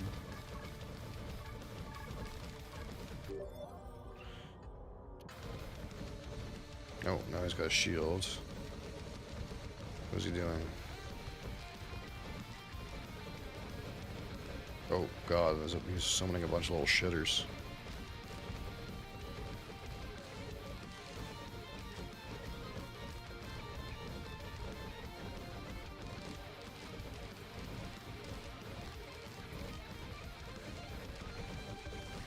Okay, that's all that was. Seems like he's got like maybe 3 phases.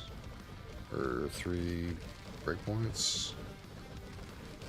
Like once I get him to that next line, he probably does something else.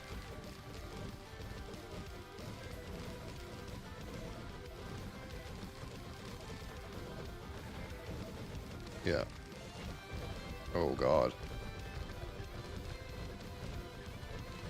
That is many little goobers.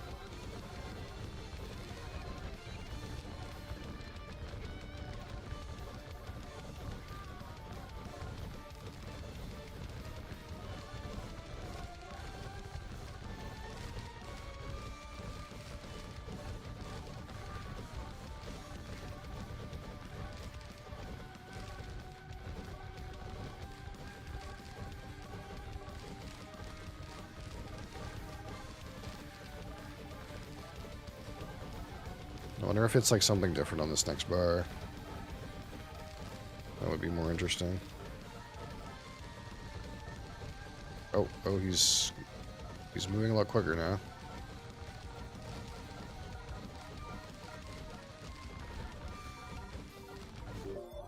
He hit me for sure. Am I dead? Or is he dead? He's dead. He almost hit me.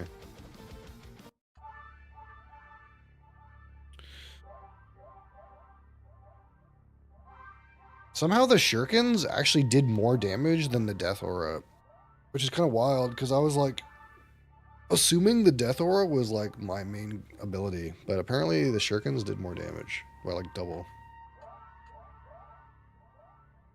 That's kind of wild.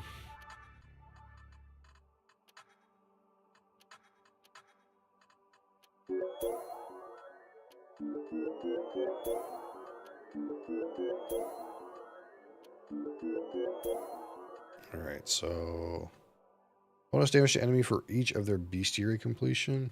Huh. Banishments. Not sure what that actually means, but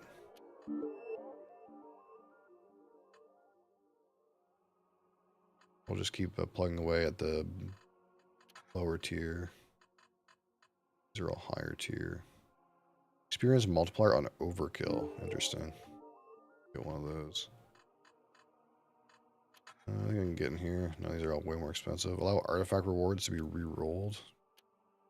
Well, that's 10k, not 10. Yeah.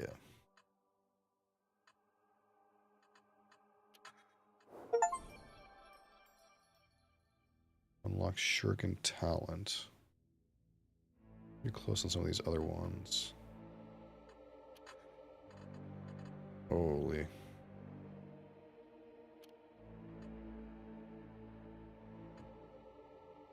I unlocked so much things.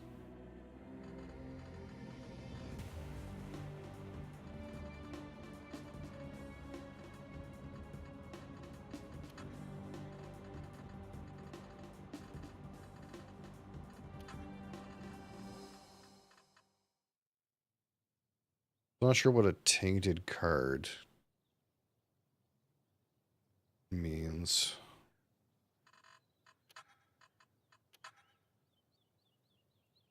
You unlocked talents. Talents?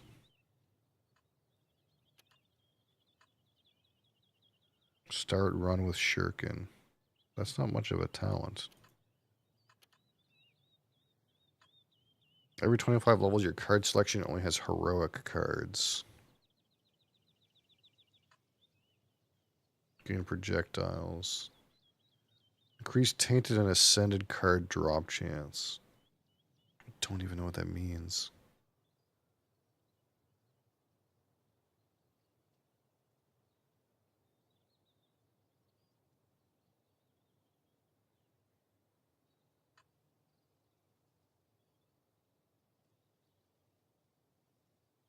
Interesting.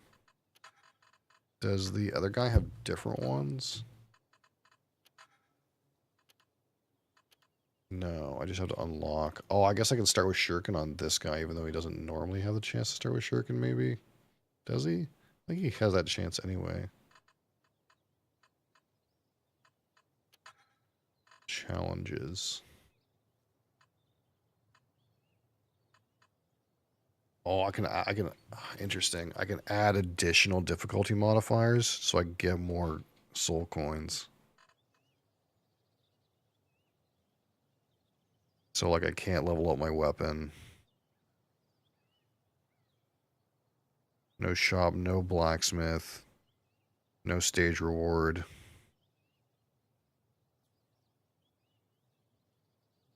No soul shop bonuses. Cannot fucking move, apparently.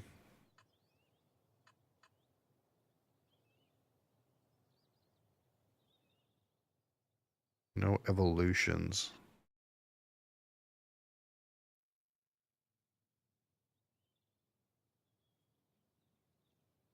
Interesting.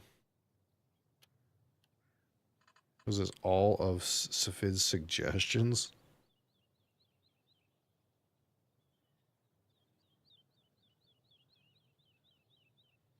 Interesting.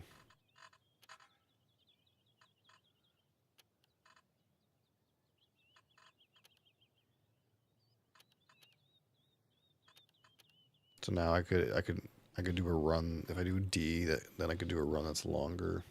Like 3 zones, probably. I don't know if I have time for that right now.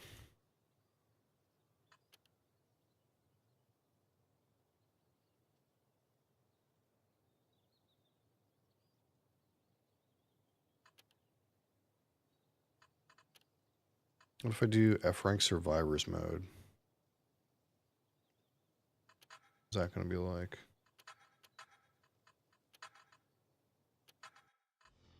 Bit of curiosity.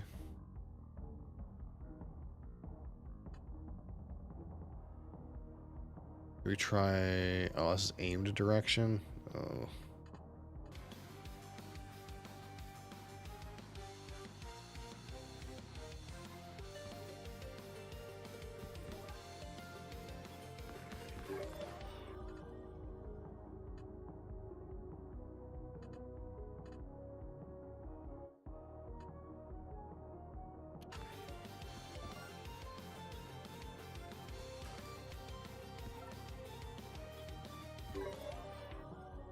Impenetrable.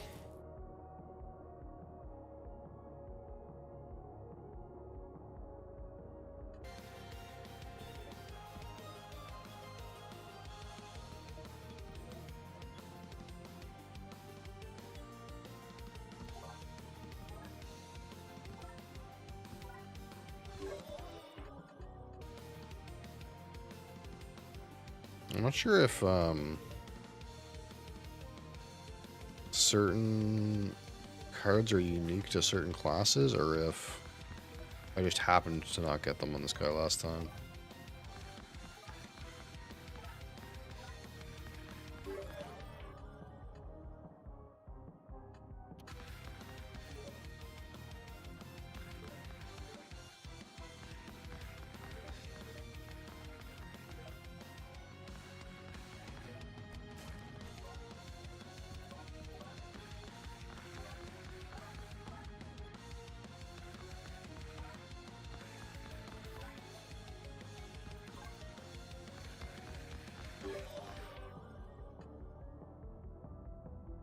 Ashes.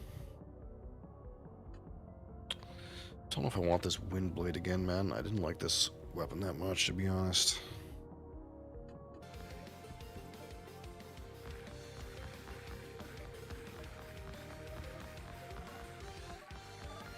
You're back, are ya? God's Wrath pretty good, but I need to max out this area for sure. Pop the microphone, you. Feels like I just stand here. Everything seems okay, right?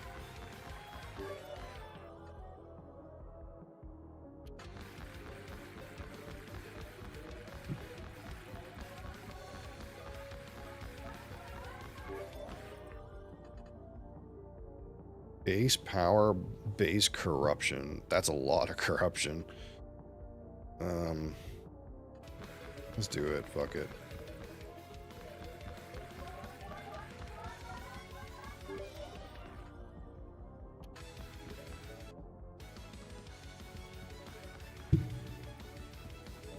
Hey, you. What are you doing? Hey.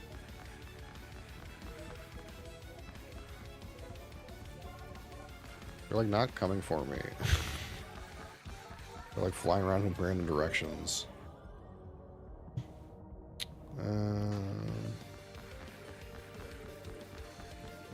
You're being a little bit of a pain in the butt.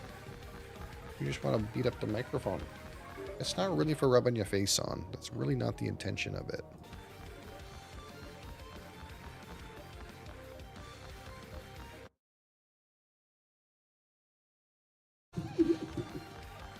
Oi. Chill.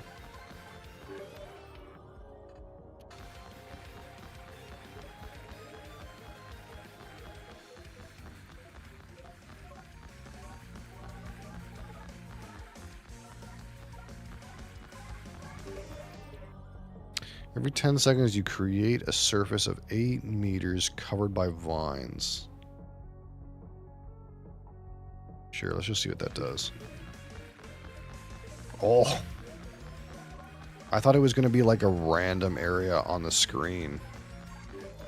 But if it's right on top of me, that's goated. Nice. Definitely don't have to move.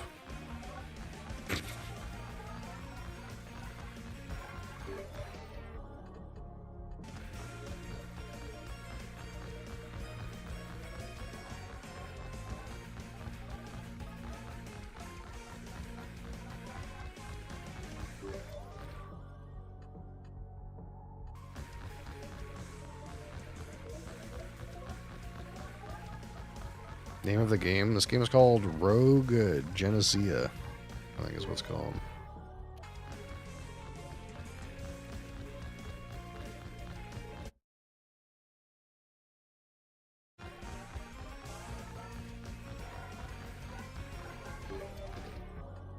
More area.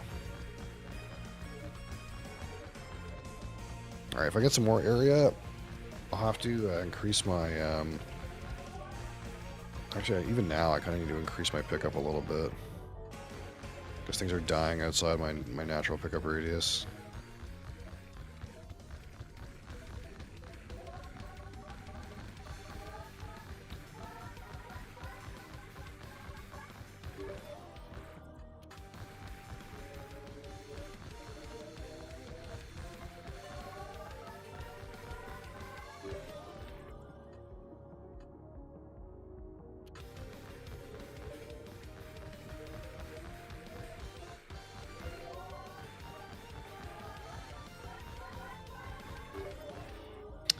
Candle base purification. Purifies the corruption. First kunai around you. Wait, this is a PBAOE? I do have some corruption, so this seems pretty good. But I have another chance to get this, right? If this is a PBAOE, that's kind of what I want. It's not that many projectiles is the thing. Okay, more projectiles, the more levels it has. Okay, that's better.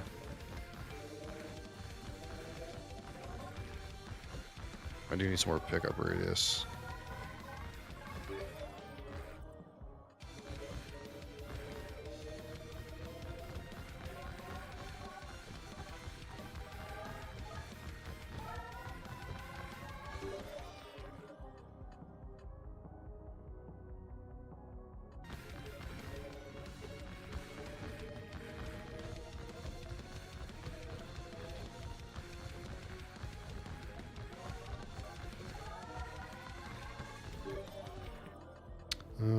XP critical. I can't critical with my ring.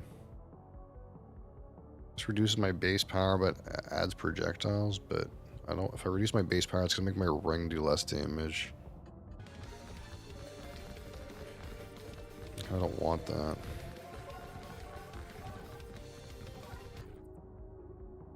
You defeat a great foe. Select your artifact. Taking damage increases your power multiplier. Yeah.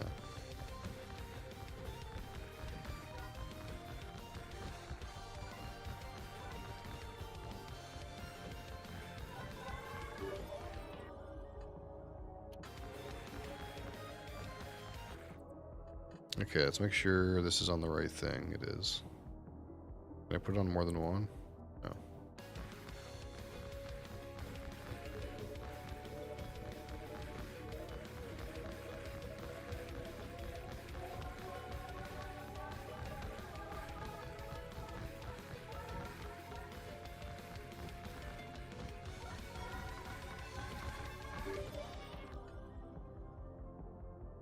More vines, bigger vines. Yep.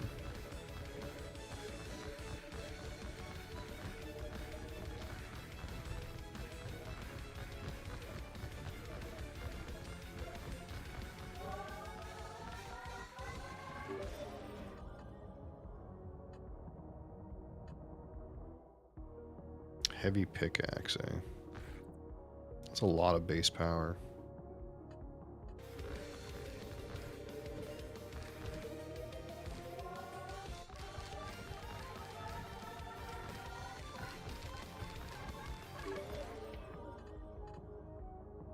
Base power, base defense, piercing.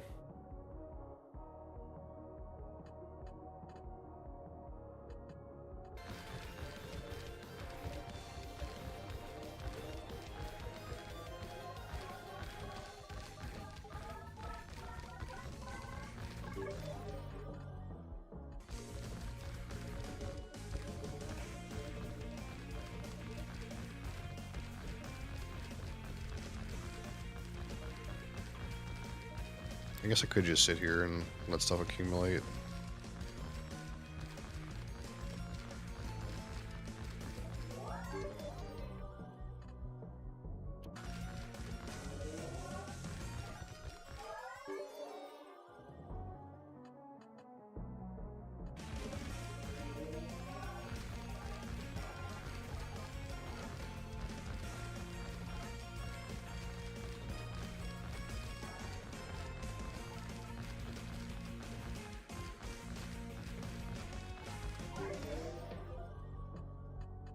Ice Nova? I didn't like this last time.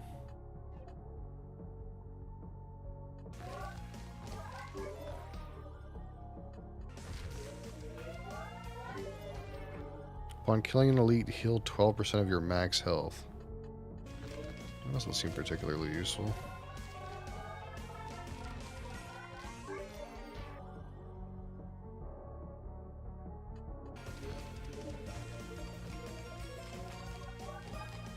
I guess once ranged enemies spawn, maybe I can't do this, just stand here anymore, but...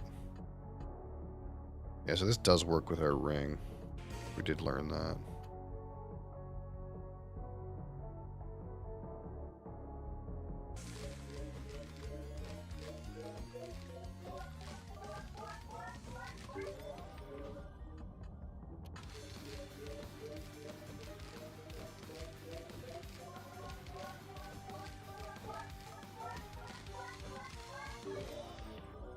Yeti's Heart. Base max health, base defense, reduced attack speed, that's okay. Wild drop chance multiplier? I don't know, but sure.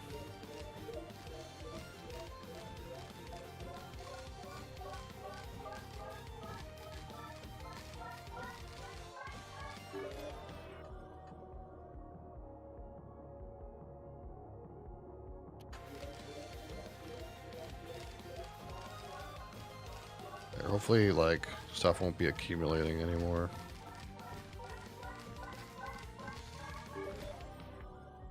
Jerkin?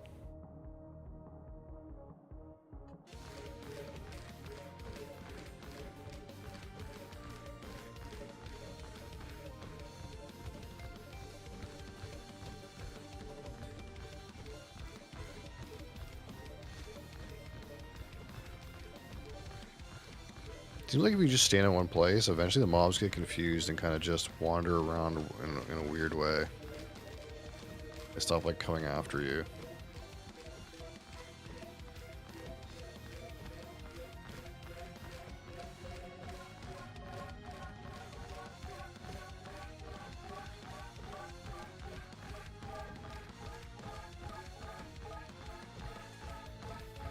It's like these skeletons are just, like, randomly running. Like, these ones are running away. Like,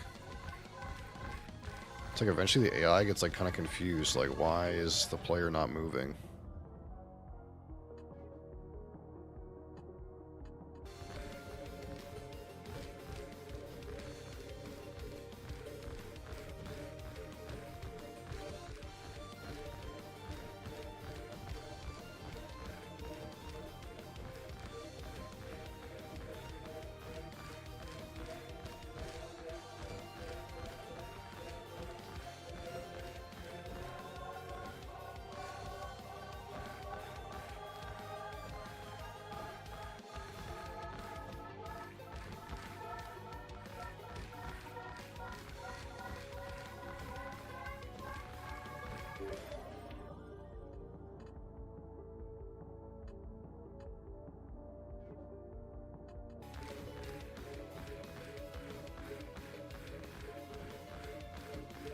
Wonder if it starts sending bosses at me.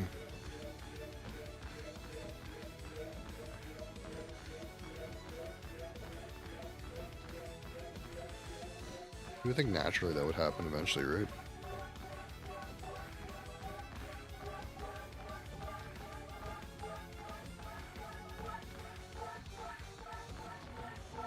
Oh, there's an elite.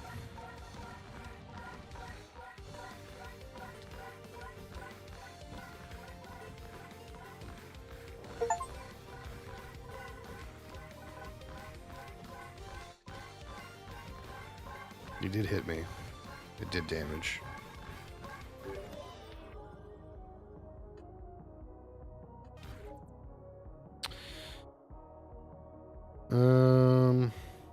Oh yeah, reduce monster health, increase monster amount. I'm so about that. More monsters, no problem. We hit any number of monsters.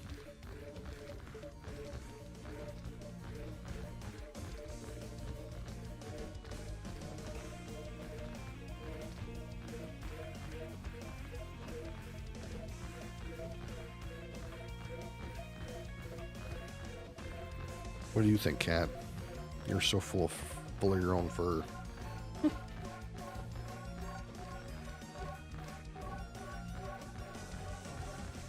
These kunais just barely kill some things outside of my pickup range.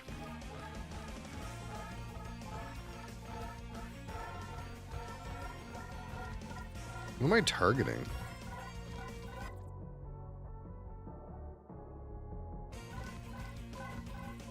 I guess I can aim one of my kunais. Do you think we should necrotic bone it again?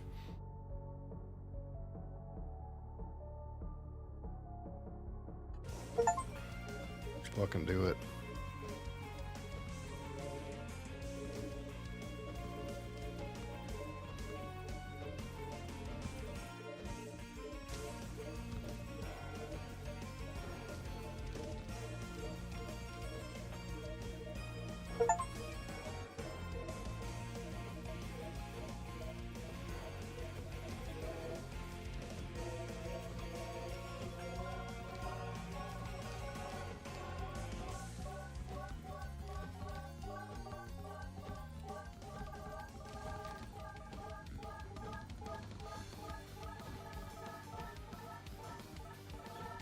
Bats are just running around in circles, man.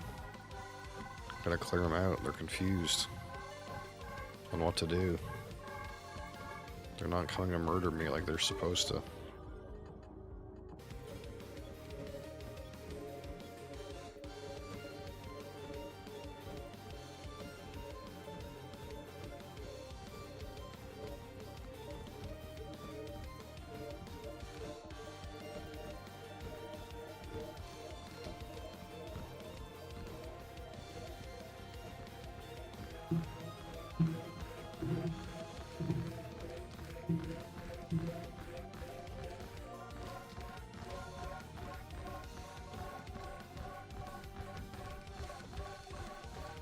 High intensity gameplay. Holy fuck.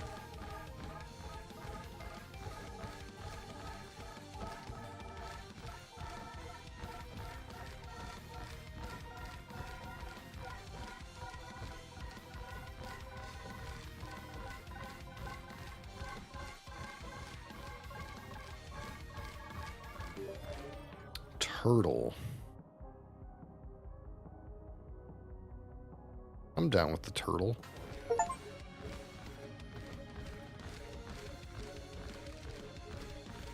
Am I turtly enough for the turtle club?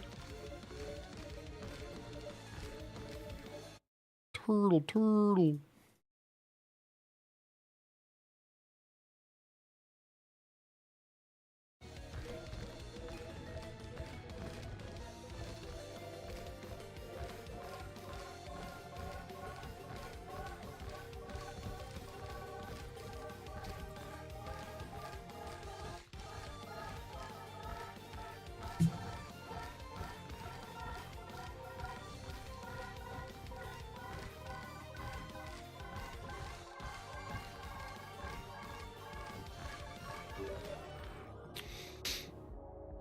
Ooh.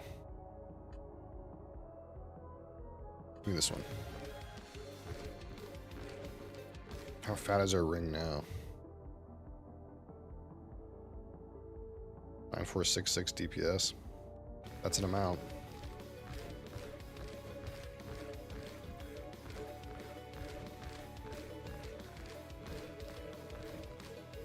Although clearly it's not doing enough because things are getting closer to me.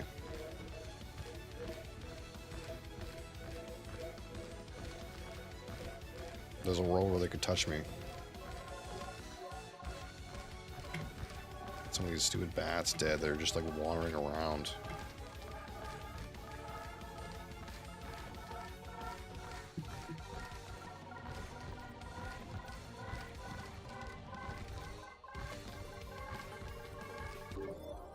Fairy in a bottle. Health regen multiplier. More wild drop chance. More corruption multiplier.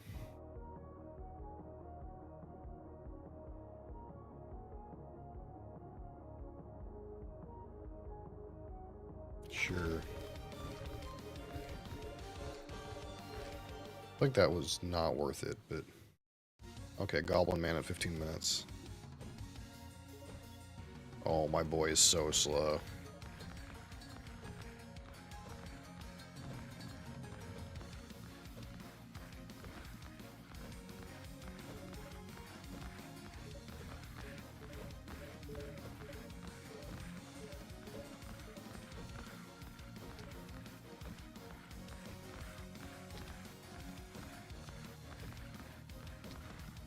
Gonna take for fucking ever.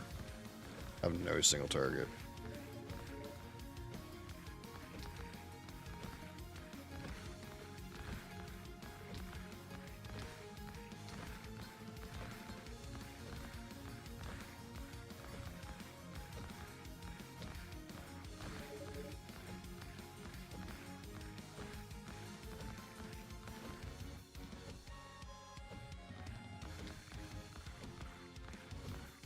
I don't know what I should use for single target. Think I can get a beam?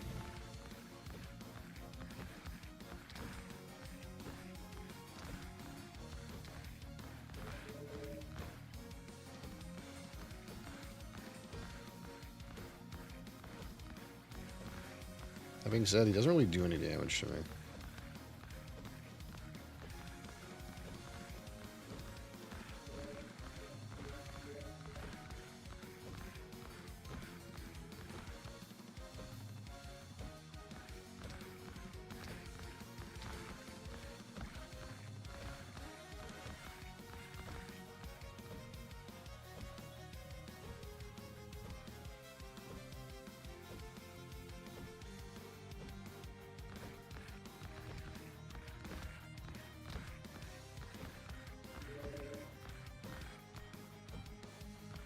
He summons that group of goblins and they just die instantly.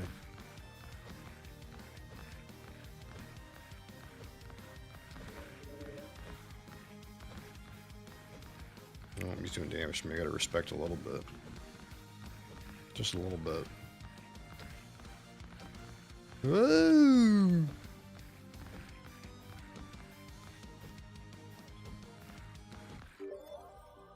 Castle. Sure, I'll build a castle. Free reroll, more selection. Shields you from all harm for 4 seconds after taking damage.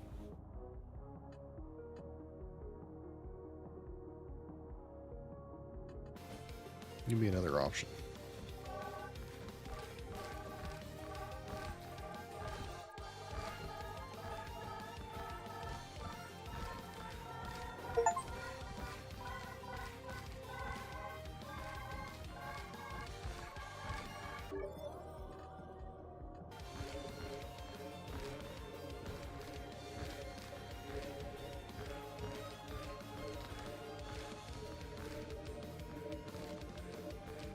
Ow.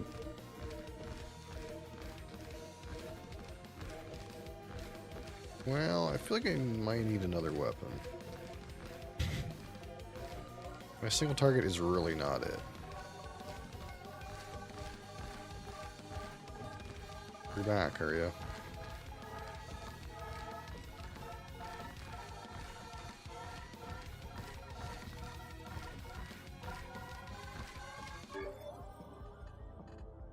And the kunai is really not... It's not that weapon.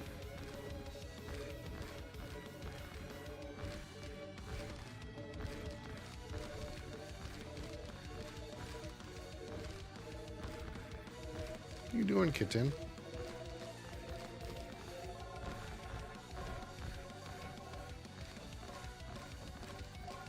Hey, what are you doing? Oh shit.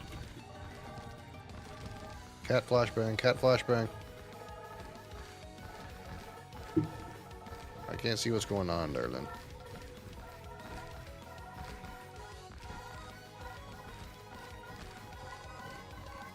Oh, I'm dead, I think. Unlucky. Wait, world saved? Wait, did I win? Was I a winner? I don't understand. You are being a little menace. Yeah, I am being a little menace.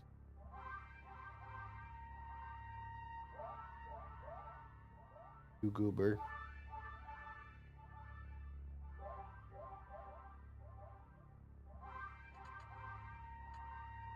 Okay, we got some stuff done. Stuff done with that. Okay, we'll waste points on. Got a good amount of points.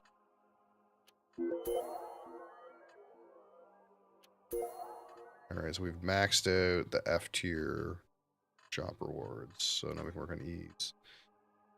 Base power multiplier. Boop, boop, boop. XP gain. Got 62 left. Does that get me anything? A rarity reroll?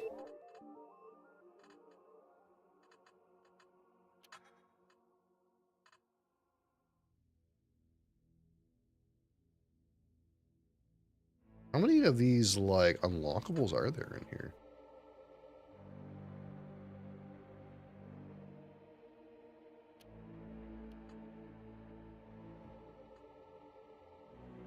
Katana.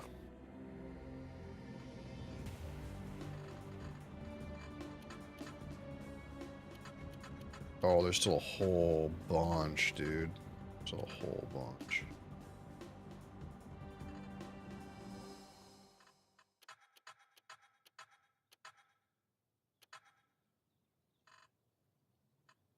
Okay.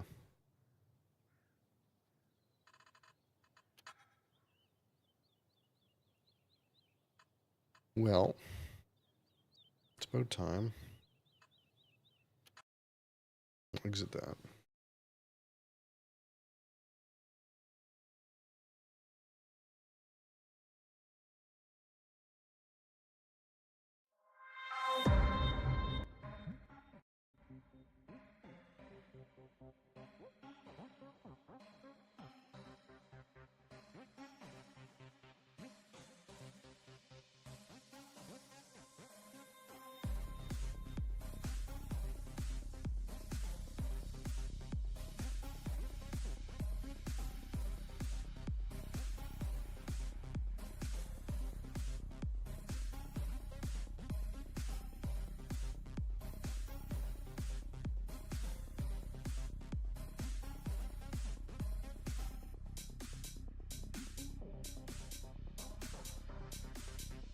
Okay.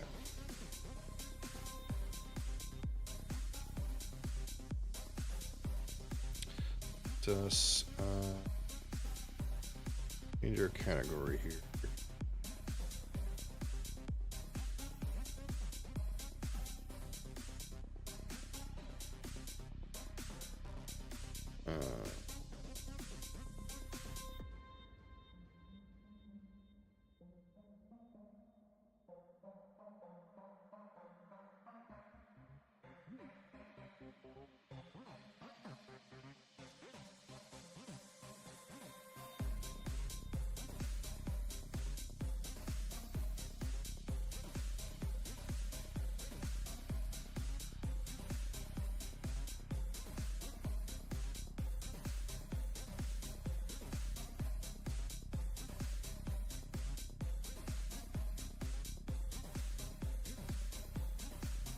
Alright, let's see if we can find...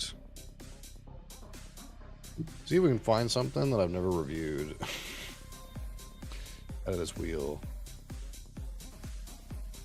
See if we can spin it enough times we find a thing.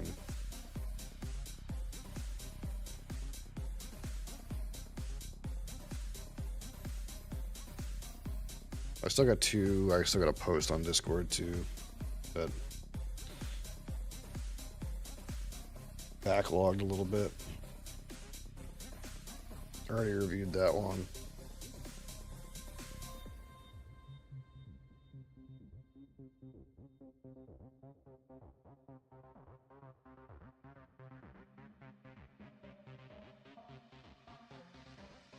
I didn't double check to make sure everything's in this fucking wheel yet, but now there's still definitely things in here that we haven't touched.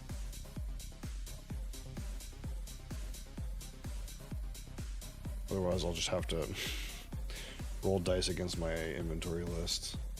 Oh my god, what are the odds that I would get that same bottle twice out of all the options on this fucking wheel?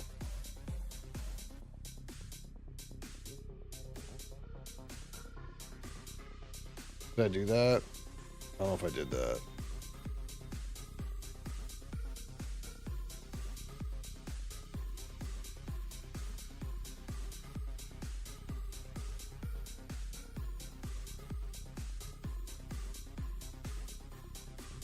No, I don't think so. I don't think we've done this one. So alas, it's not scotch. It's bourbon. One of the few bourbons we haven't touched yet. A little bit of a spicy one, too.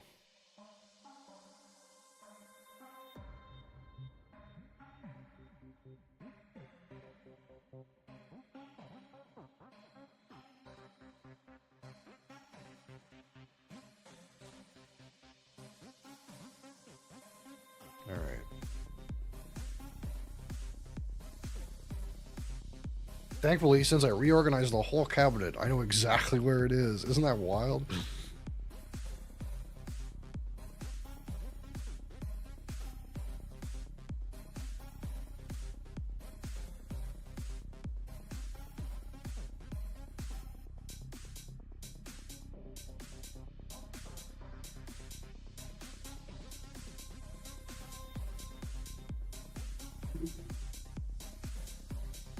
Alright, so I'm gonna go get Glenn some water. I'll be right back.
Zaramar, how's it going?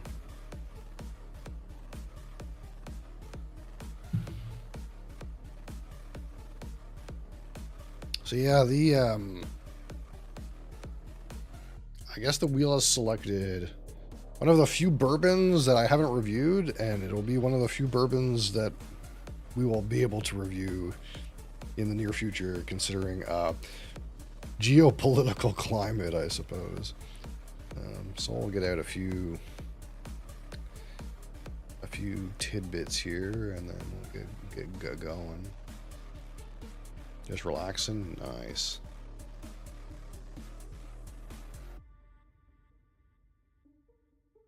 I was vegetating on a 2 Point Museum earlier. Those like brainless strategy games where like time just disappears and you like look up and it's like, oh shit, that I wasted 5 hours.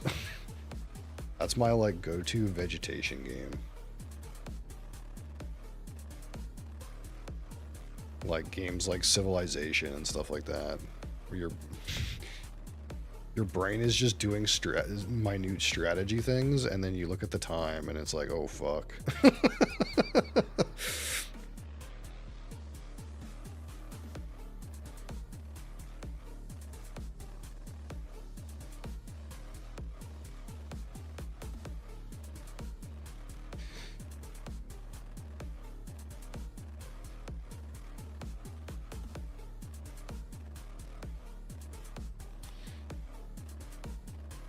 Alright, so today, live review of the Bullet Bourbon Barrel Strength Batch 7. I think this is like a year's batch old. I think Batch 8 is the most recent batch from 2024. I think this is a 2023 bottle. I'm not sure how I ended up with this so late.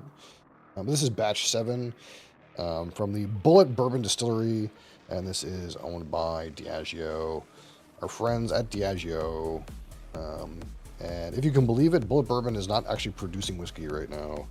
Diageo is, for efficiency reasons, decided to pause production.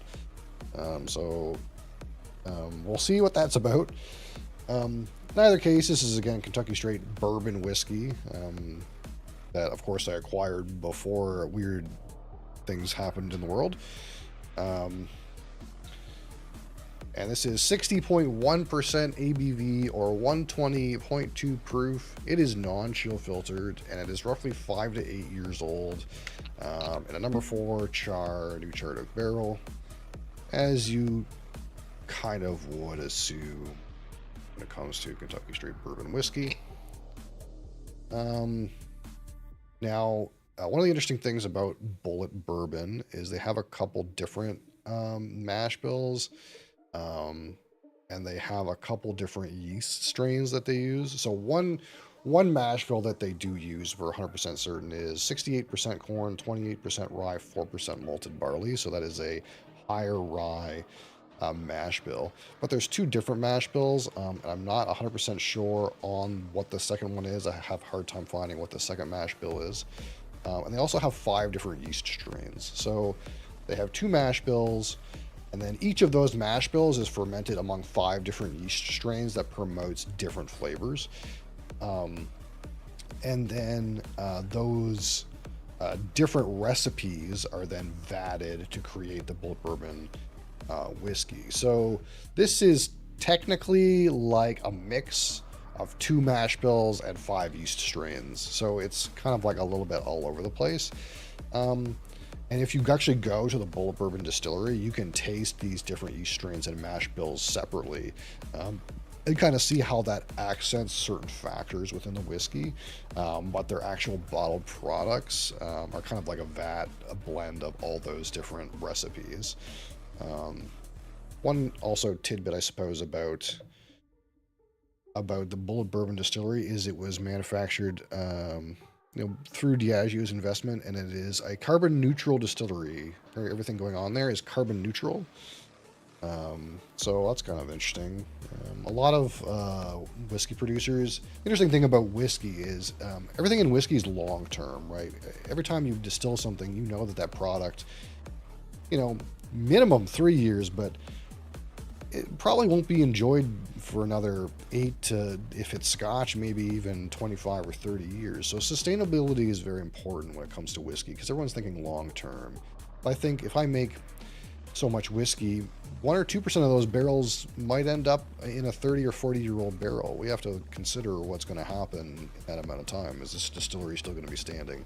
So sustainability is very important in spirits production. So of course, Diageo's thinking we're going to make a carbon neutral distillery. It's 100% zero emission.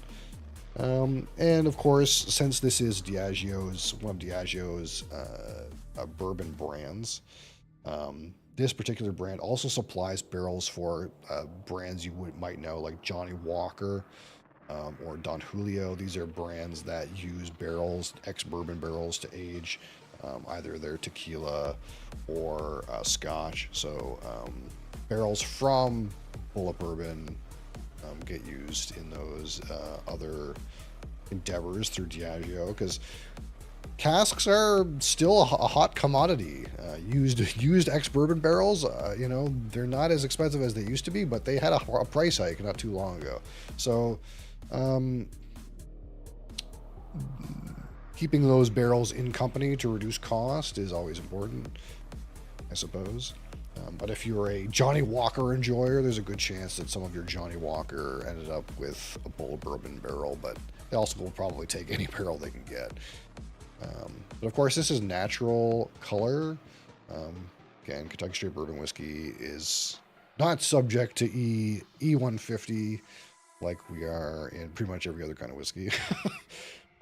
So natural color of this, and this is at barrel strength, so really it's not that dark when you consider that it's barrel strength here. This is 60.1% alcohol. So it's not like super duper dark. And again, it's roughly 5 to 8 years old from the like average information that I have, which technically makes it like a 5-year-old, but it's a mix of 5 to 8-year-old barrels, depending on how they feel about them in their maturation cycle, I suppose. So we're going to rate this at a 100, 25 for aroma, 25 for palate, 25 for finish, 10 for texture, and 15 for my personal experience. Which I know from drinking maybe roughly 45% of this, that it's not my favorite cask strength bourbon, but it's not bad. It does run a little hot. It's not like some of those cask strengths that you drink and you're like, well, it's cask strength, but it's not that bad. No, this is hot. It's a little hot. So we're going to give that just a minute.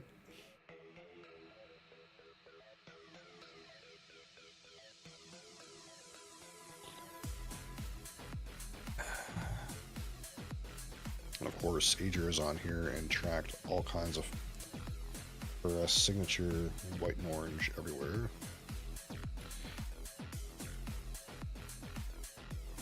Oh, you're here, Beasleys. You're here. Just in time.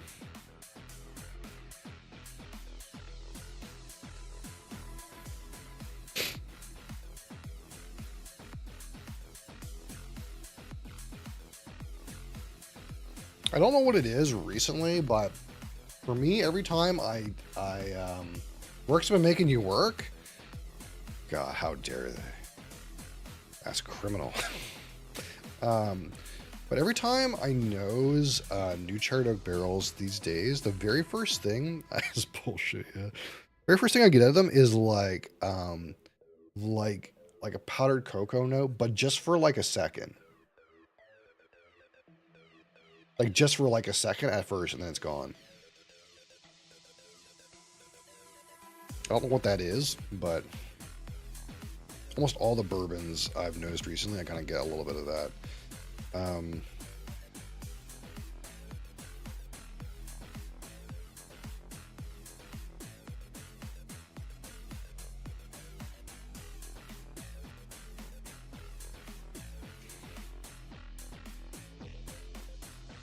So right now, like what's hitting me basically is just a little bit of like a brighter red fruit kind of character, like a cherry. And I do get like some of that cornbread kind of essence. A little bit of butteriness.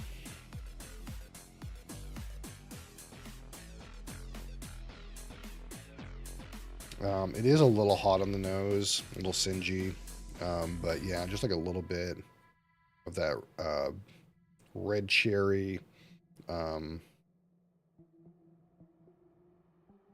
kind of like darker cornbread.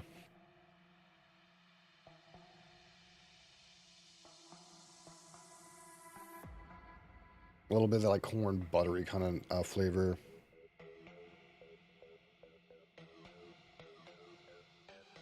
I'm getting a little bit of like red licorice now, so like that cherry and like maybe some of that rye getting together a little bit. Yeah, I think for me right now, like that kind of like red, not like Twizzlers, but like, if you ever had like the Twizzlers pull and peel, like the like lighter colored one that you can peel them, it smells like that.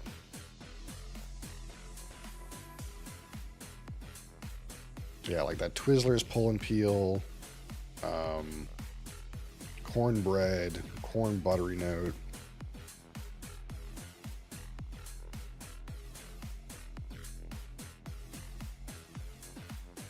Maybe like a very slight amount of like, it's like spiciness.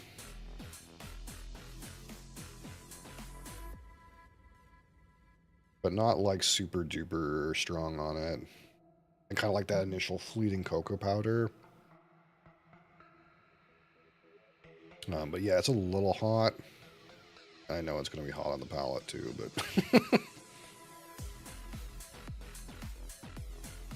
Not too much else hit me right off the gate. And one of the things that I know about this one is, in my memory, is that there's a cornbread note that comes across really dark on the palate, like a burnt cornbread toast or something, like a dark cornbread. I don't know that it gets super duper sweet in this particular bottle, but there is a sweetness about that kind of like Twizzlers pull and peel cherry kind of note. It's like a little bit sweet, but I'm not getting like that syrup or brown sugar caramel thing at all.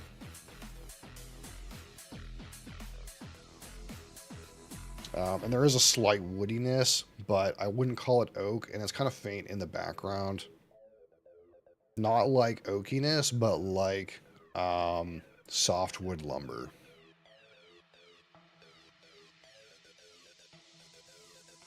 All right. So not a bad set of aromas actually for bourbon. For bourbon, not bad. For bourbon, not bad. But we're gonna try this on the palate. Bullet bourbon, barrel strength, batch 7.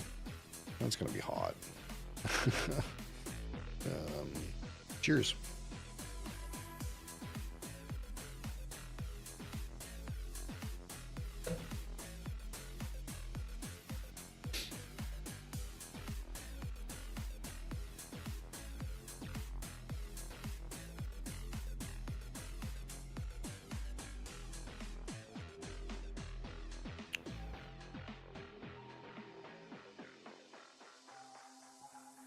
Yeah, the initial sip is hot in the palate. That being said, very good flavor on the palate. Initially, right on the attack, a little bit of that kind of like licorice fruit note. Then straight into like oakiness, so that oakiness I wasn't finding on the aroma. Definitely a main player on the palate. Kind of have like a growing cinnamon spice as you hold it on the palate. I'm not getting as much of that like dark burnt cornbread thing on the palate, but into the finish, we'll probably have a better sense of it in a couple of sips, but it's quite hot on the finish. But you kind of have like that growing baking spice note, then you get hit with kind of like that burnt toasty cornbread kind of character. You do get some of that like vanilla and vanilla and oakiness, and then kind of like as it's getting through the finish for me, I still get a little bit of right now. It's like maybe long minus, at least initially. I'm getting a very slight banana. Kind of like you get off Jack Daniels or Old Forester, not Old Forester, Woodford Reserve. There's a very slight banana note at the back of the finish.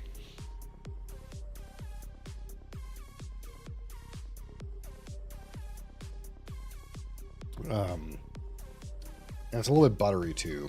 So it's like, actually not that bad.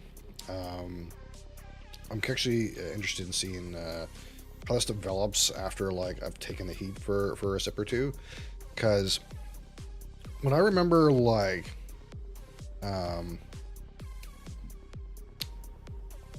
previous times where we've tried this whiskey, that kind of like bitter, dark, burnt cornbread toast thing was very overpowering on this particular bottle. And maybe that's tamed somewhat with this amount of kind of oxygen. I don't want to say oxygenation because that's not right, but oxygen exposure, evaporation, and compound changes. That being said, obviously, when we compared this one to the Elijah Craig Barrel Proof, it was a month or two ago now. This one did fall a little bit short on the like overall strength of flavor, but it stands very well on its own. I think Elijah Craig Barrel Proof is just really good. It's hard to compete with that. So I'm curious if this will actually score a little bit better than I anticipated.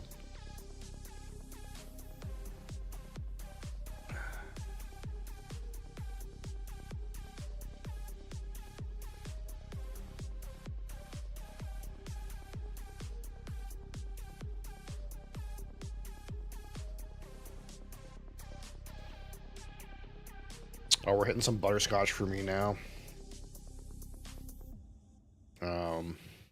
You could call it caramel too. For me, it's a little buttery, so I'm gonna say butterscotch.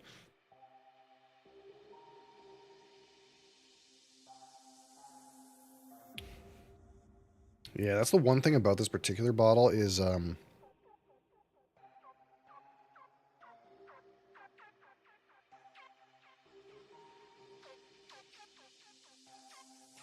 there's some vanilla hitting me right now too. That's actually pretty good.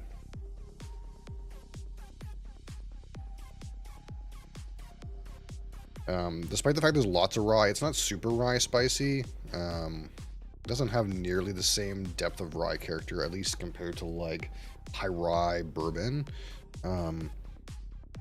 Like where it's like really high rye.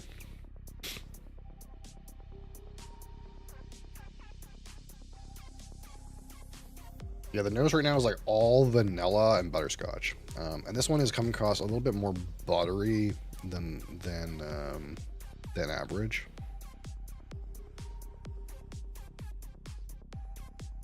A little tiny amount of that red licorice thing is still there.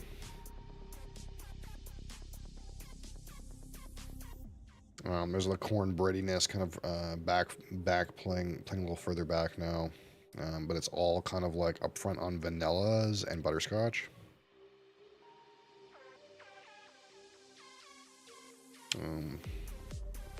So some pretty good development on the aroma. Of course, these are pretty easy notes to detect. It's not like hiding.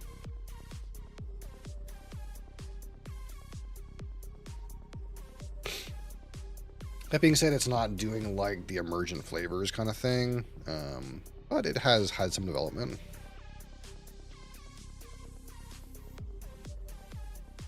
Yeah, it's just like all sweet and vanilla right now.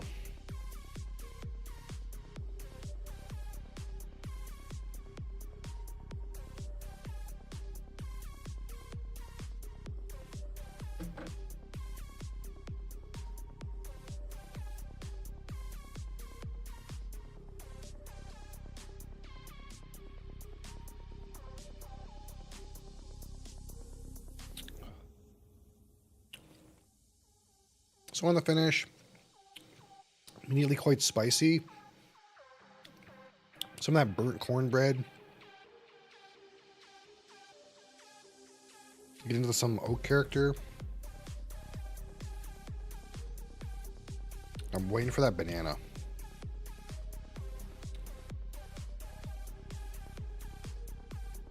Still oak and cinnamon spice.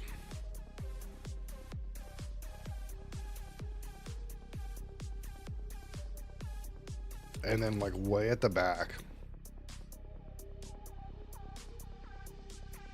Way at the back, like about now, is like a little bit of this banana thing. And it's like the exact same kind of banana thing you get off Jack Daniels.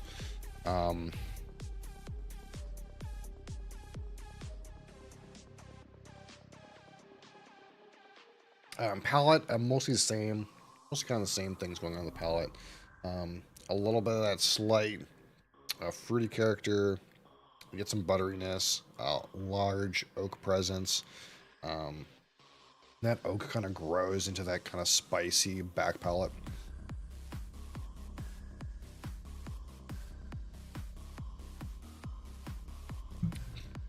So a couple different notes, some great intensity. Of course, it's at barrel strength, but we're not hunting at all for flavor. It still drinks like maybe slightly on the hot side, but it's not too bad. The first sip is maybe like the biggest hurdle, but after that, you're kind of good.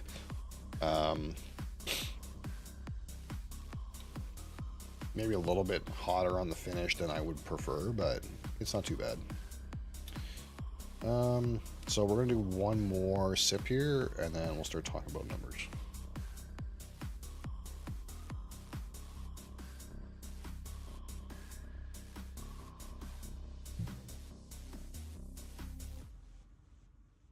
Because at this point, the palette is mostly the same, the finish is mostly the same.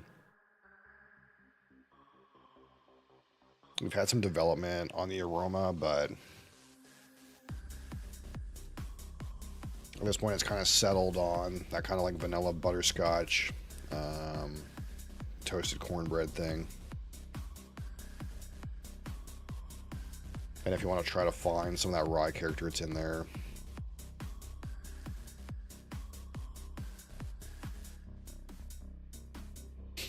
So I'll just take one more sip and then probably be good.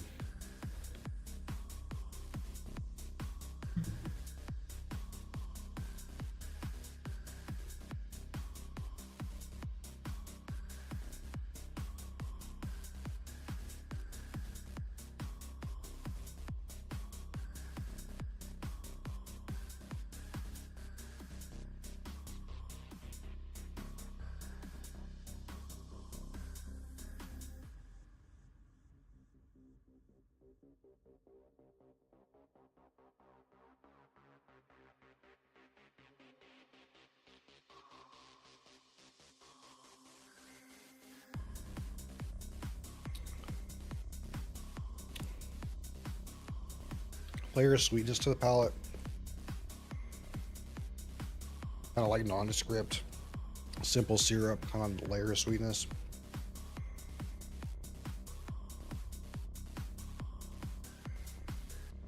I feel pretty comfortable calling this a long finish, though.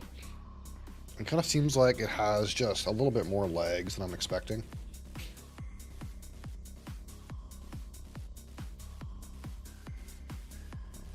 Texture's pretty good.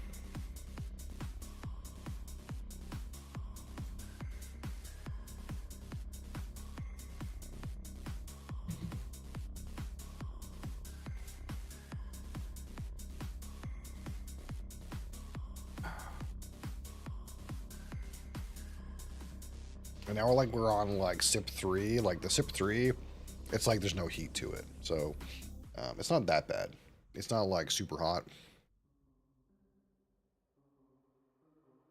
It's less hot for sure than like Alberta Premium Cask Strength, for example.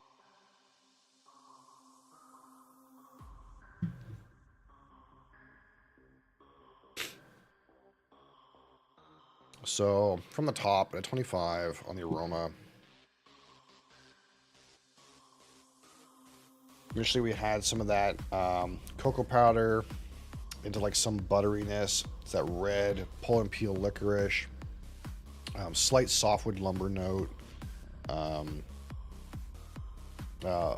slight baking spice character. With that like kind of like darker cornbread notes, and then kind of eventually we landed on like butterscotch and vanilla.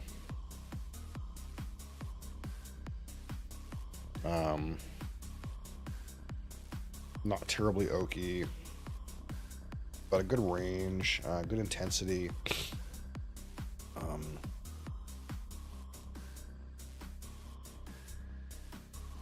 We'll call it 18 and a 25.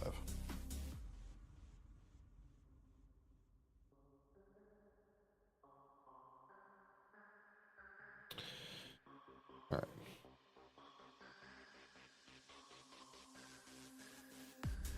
All right, so on the palate, again, it's mostly like slight red fruit, pull and peel Twizzlers note, large oak presence, growing spiciness, bed of like simple syrup. You do get some butteriness in there.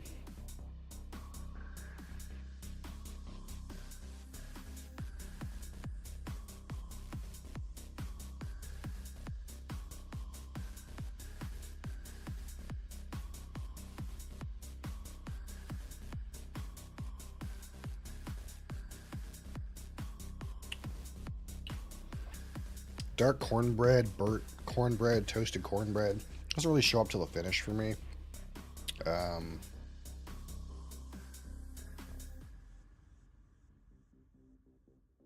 We'll call palette at 18.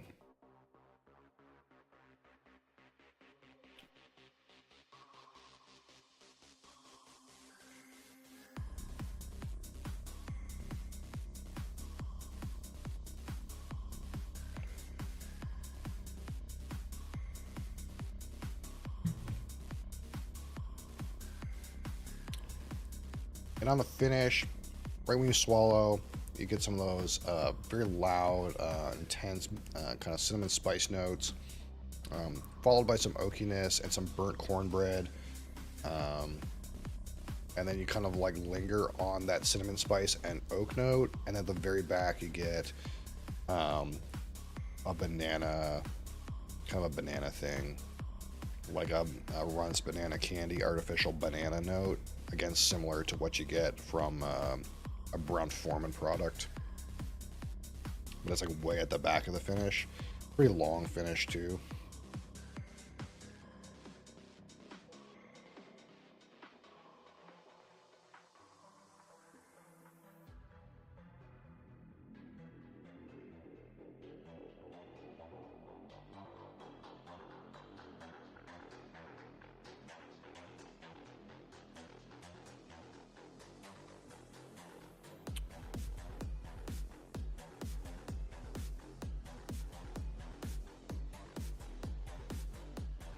You like the finish? I like it. We'll call it 19.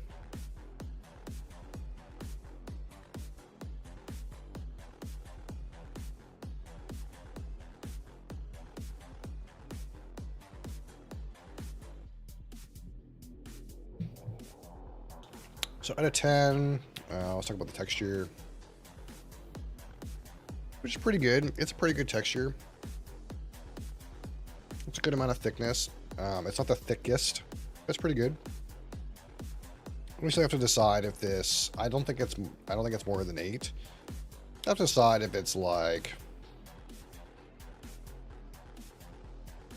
less than 7, basically.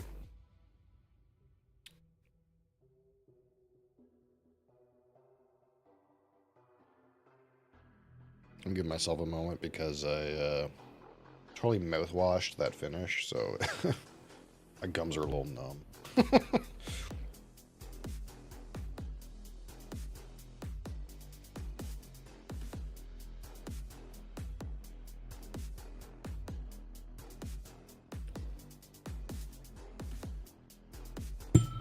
Bonk.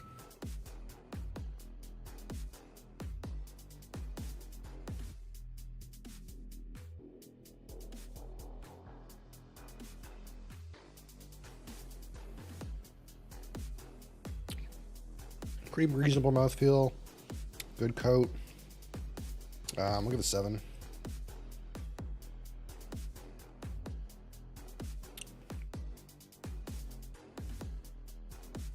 So out of 15, my personal experience, my personal subjective experience with this whiskey.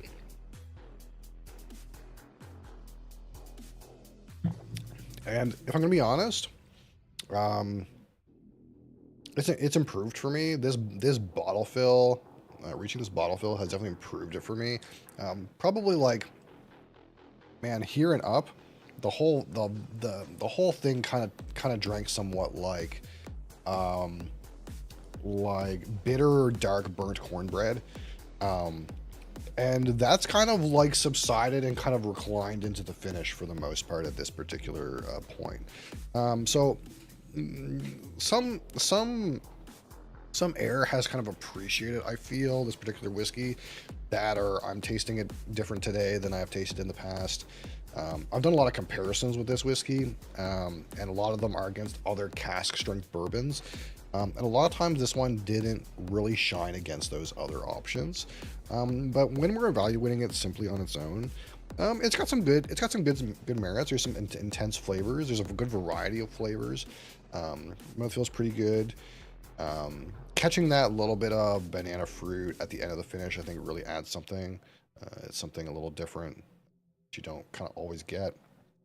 That being said, again, it's bourbon. It's regular old bourbon. It's regular old cask strength bourbon. It's not doing anything too wild and crazy. Kind of we get the notes that we would expect. They're at a good intensity. We're not like wanting necessarily for more, but we kind of get roughly what we expect. Not anything wild or interesting. But it's still done a pretty reasonable job overall. But nothing that is making it stand out. Why would I grab this particular cask strength bourbon against other cask strength bourbons is the question I tend to ask in this particular part of the evaluation. And I don't really see any reason why I would pick this one over, you know, a 1792 full proof, or you know, a wild turkey rare breed, or you know, again, Elijah Craig barrel proof, or any of these other kind of barrel proof straight bourbon products. It doesn't do a great job of standing out against those. The main character it has that those don't really have is like bitter burnt cornbread, which is not really like that great of a thing to be unique about you. But that being said, it's not doing a bad job. It's okay. So for me, this is kind of like lower mid-grade. We'll call it 6 out of 15. It's a distinct experience. It's not forgettable, but it's not doing much to stand out against other bottles of similar price point and of similar strength in the same category. So if we tally that up, if we give it a good tally there, 18 and 18 and 19. Hey, we gave it some good numbers. It's got some good numbers, despite the fact that it's, you know, not that interesting. 68. We give it a 68 out of 100. Which is great. It's actually a great whiskey. It's barely a great whiskey. So despite the fact that I kind of just said some maybe not the nicest things about it, you know, it's impactful. The flavor's there. The aromas are there. There's some aroma depth there. You get several notes on the palate. They're all pretty intense. You get several notes on the finish. They're all pretty intense. So nothing to like, you know, nothing bad going on here. It's just not standing out very much for me. It's not doing that thing. So not bad. Overall, not too bad. Although I heard that the later batch, the batch 8, was maybe better. I ended up with the batch 7, which a lot of people I think said was not their favorite batch. So maybe batch 8 is like really good. I don't know. But I ended up with batch 7. Again, not a bad bourbon. But again, you know, Bourbons at cask strength, you know, if they give a little bit of dimension, they're going to end up with a pretty reasonable score, right? Like, you know, they got some good dimension. They got quite a few notes, you know, good flavor intensity. Bourbon is the place where like value is pretty good in bourbon. Like if you look at what you get for the same price in Scotch, the flavor intensity and the flavor range you get in like bourbons is up to a certain price is like so much higher value, right? You get like mid-range bourbon, you get some pretty good flavor intensity in those for the price that you pay. But it's kind of like, well, there's a little bit of a bubble there that it's hard to break out of, right? Can you really get those regular old cask strength, really aggressive new charred oak barrel whiskeys to really break out of that new charred oak shell and really be truly amazing? It's pretty hard to do, I think. Whereas like when you get some scotches that are, you know, have a little bit of age on them or some interesting barrel characters, it's really easy to make a very complex and interesting product once you've gotten out of like that $60 to $80 price point. But yeah, some good value, I think, in cask strength bourbon. Definitely deserves the score that it got, I think. Just not doing anything that is that interesting. That it's really going to separate itself from its peers. That like almost 30% rye was just not enough rye for me to be like, hey, there's dill and pine and licorice in here. There's a little bit of licorice, but it's not like super duper on, you know, the rye notes. Like it wasn't root beer and stuff like that, you know what I mean? Like what kind of like what we get out of the Peerless. What do we rate the Peerless, out of curiosity? I can't remember what we rated the Peerless, because I really like the Peerless.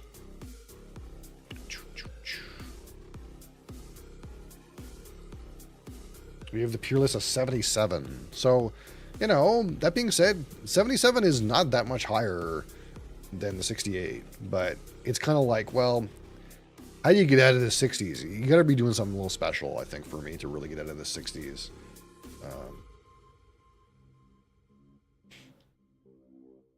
Again, every single number I gave that Peerless was higher than every single number I gave this. It wasn't that much higher, but it was a little higher.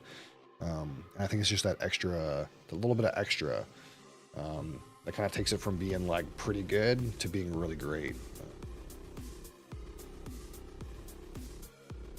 And again, we don't really know exactly the mash bill that's in the Peerless High Rye Bourbon, but I get the feeling based on the way it drinks that it's like real close to like 40% rye or something like that. It's a high rye for sure. But they don't really release the mash bill for those things.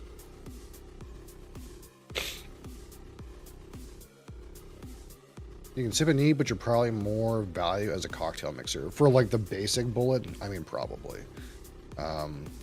This is definitely like a little bit more. I don't know, like, I think this is like triple the price almost of what like your regular bullet bourbon goes for. And again, they probably have a higher quality of barrels in this vatting too. It's not just that it's cask strength.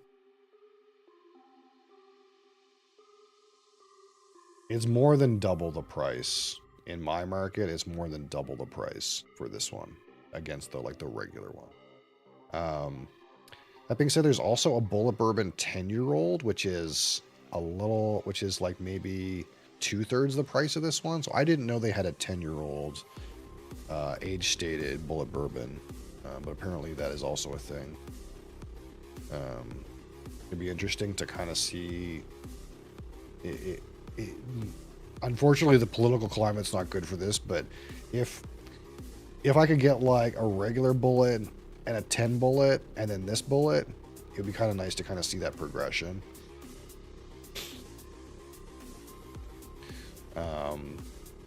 They do have some of the batch 8 still available in Alberta. They can't get any more, but they still have some like on the shelf. It's about 0.8% alcohol more. But I heard this Badge 8 was maybe a little better. I don't know.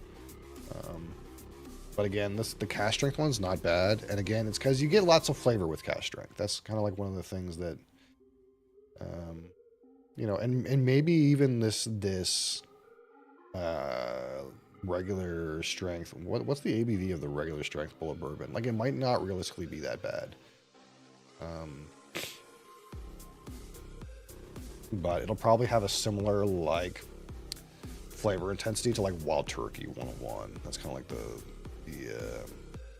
what I would expect.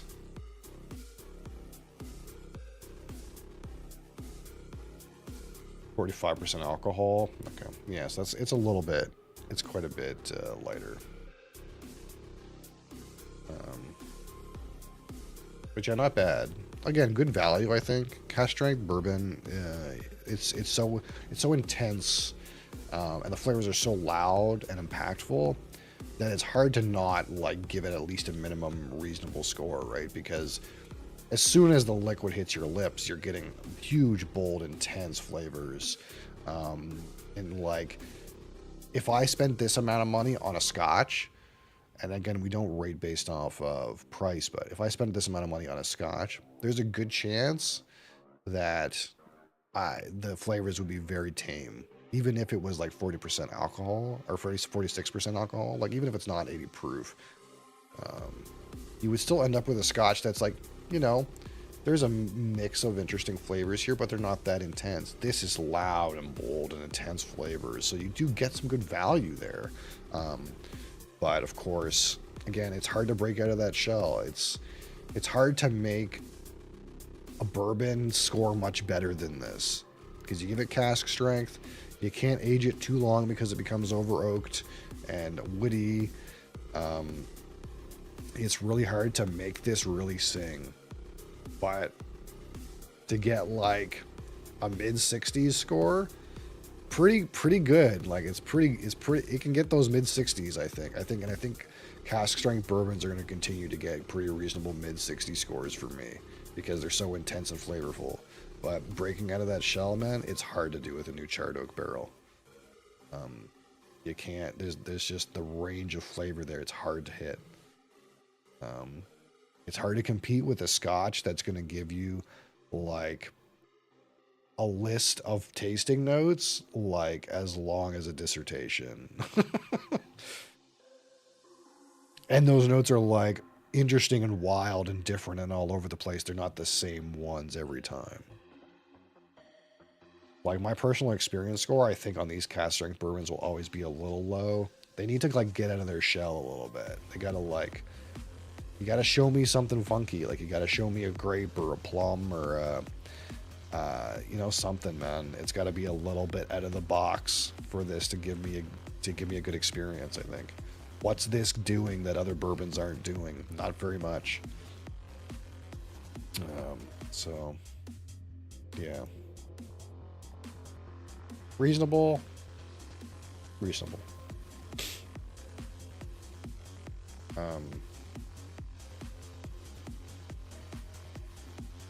But yeah, this is one of the few bourbons we haven't reviewed. I can actually, wildly enough, I can actually go to my spirits review section and click on the bourbon tag, and I'll know all the bourbons we've done. So this one, we did the Wild Turkey 101, we did the Michter's Small Batch, we did the Rabbit Hole Cave Hill. Why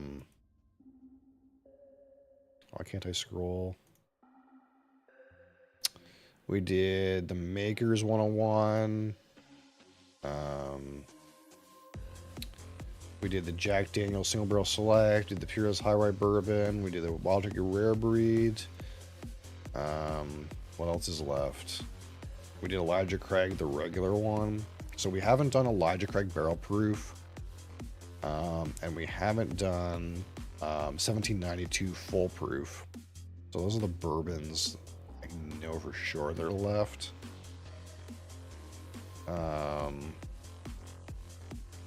We haven't done regular old Buffalo Trace. We haven't done Blanton's. That Blanton's that I have. I guess there's a good amount left. We still got Larceny, Weller Special Reserve, Woodford Double Oaked. That's what's left for bourbons. And then after that, I don't know when we'll ever do another bourbon after that.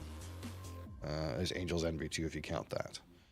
Because that's all the bourbons that I have right now, and I don't know when more will be available near me.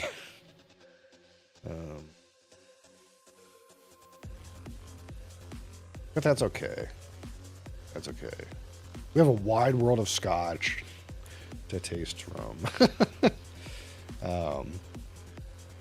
And yeah, yesterday when I did the cabinet, I was talking to Mark, and Mark reminded me that there's some Irish whiskeys at cask strength I really probably should try. So I might get some Irish again, which I'm a little slacked on Irish, but I haven't been super impressed with the Irish that I bought.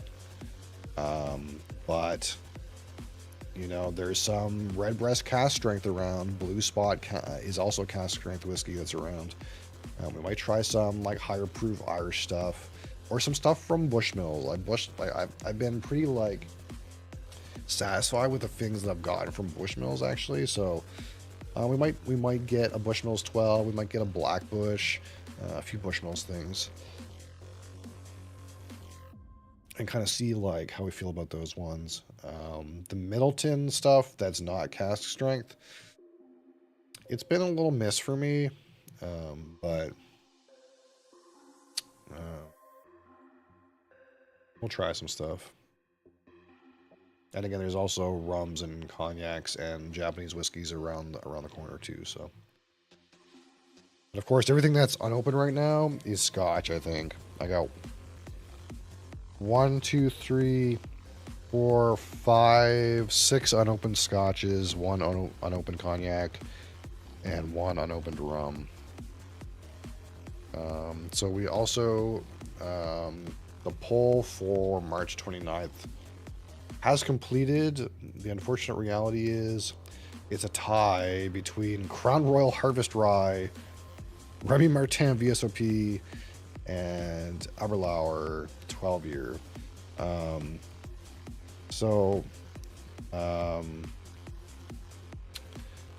I get the feeling that Cap was the one who voted for Remy Martin VSOP, and I think Cap is actually in Japan right now. So we maybe will like chill on the cognac until Cap gets back, because I think he's in.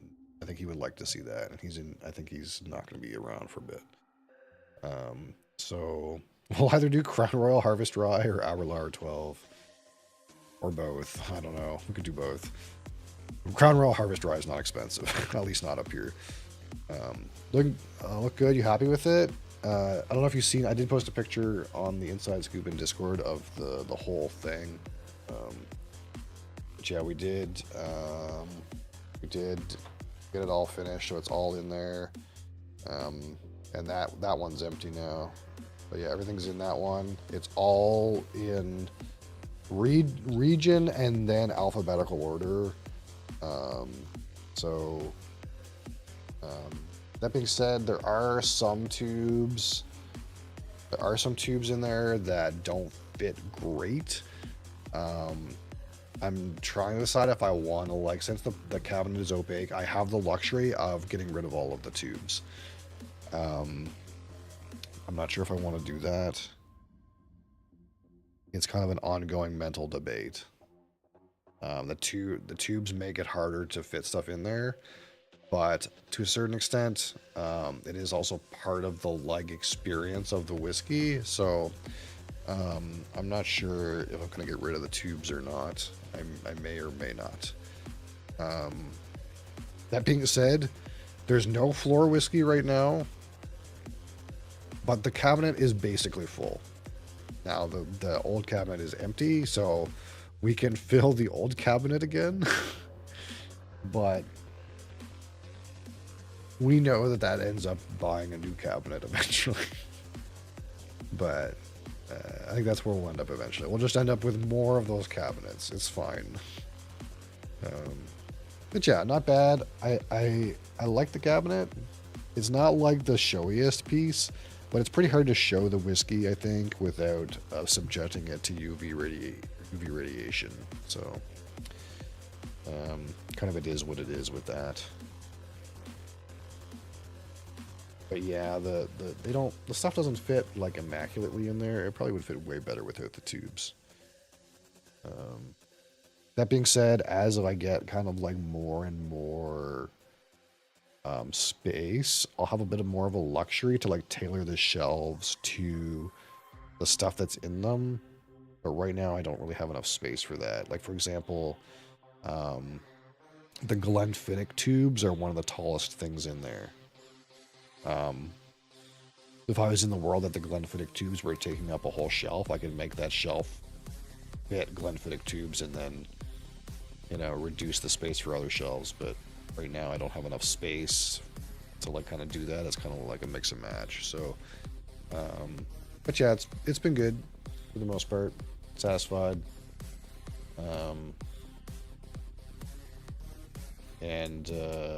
Yeah, a little bit behind on posting reviews to Discord, but I'll get on that. And other stuff. But I will be ready for the 29th. We're gonna pick up some more things for the 29th. Yeah, I think that's mostly it. I haven't wrote a community news in a little bit, have I? I think I should probably do that. Yeah, it's been more than 2 weeks, so I should probably write a community news. I try to do it every 2 weeks, but I forget like how long it's been sometimes. I probably was supposed to write one today, but I'll write one. Still have this thing. This thing's still here too. Whenever we get to 20 sub points, I promise we'll open it someday. I didn't do blind samples yet. I guess that's the thing that I'm behind on. I need to fix blind sample box. Fuck, that's gonna have to be next weekend. You know, one thing about blind samples is like, in order for me to do the initial cleaning, I want to be home and not at work, because I have to like clean them and then let them air dry, and I don't want to like leave them all out while I'm at work, because then cats and stuff and things. Anyway.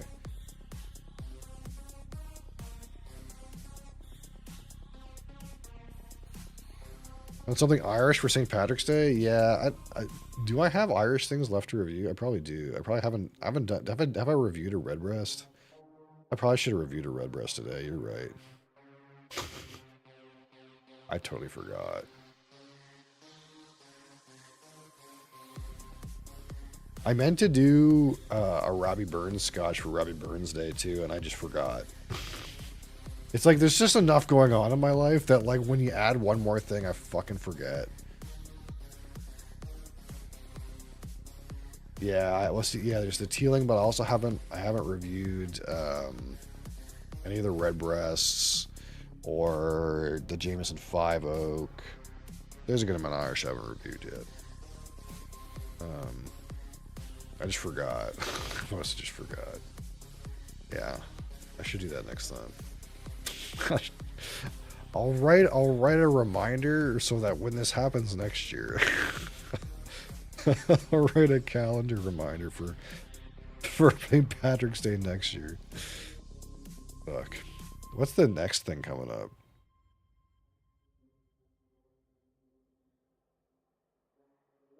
Easter? What can you even do with that?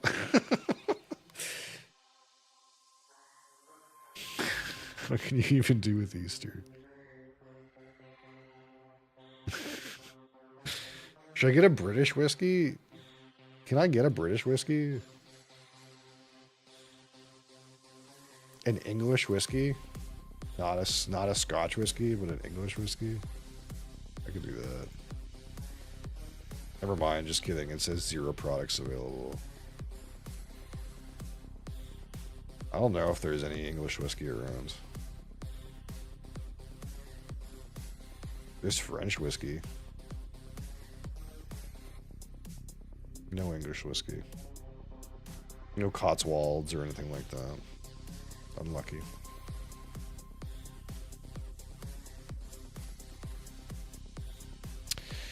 Yeah. Anyway. I think that's it. I think that's all. I enjoyed this random rogue game I played today. This random rogue Genesea game. It wasn't bad. I didn't hate that game. I think that's kind of like where we're at. We're gonna be on like a little bit of a indie game kick. We finished Do No Harm. One of the endings of Do No Harm on the weekend. It wasn't a bad game, but I don't know if I liked it enough to try to play for another ending. And I got 2 Point Hospital. I played some 2 Point Hospital yesterday. Which, that seems like the kind of game that, like, it has stream functions. It actually has Twitch TV chat interaction functions, but I just feel like that's the game no one's going to want to watch. It's a game that I like to play, but I don't think anyone wants to watch. Kind of like Crusader Kings. It's like a game that I would like to play, but no one's going to want to watch. Because everyone's going to look at it and be like, what in the fuck is going on here? And I'll be like, well, you know. What was that other game that was like that? Oh, Frostpunk. Played Frostpunk a while ago. I like that kind of game, but I think it's just the kind of game that it's hard for the viewer unless they're really invested. So I don't know if I'll actually stream those, but I like to play them.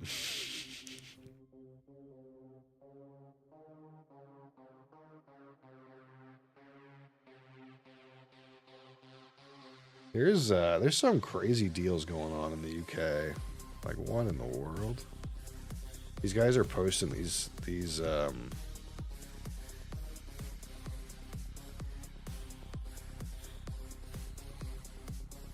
guys are posting some like bottles that are released in the UK. And it's like crazy stuff.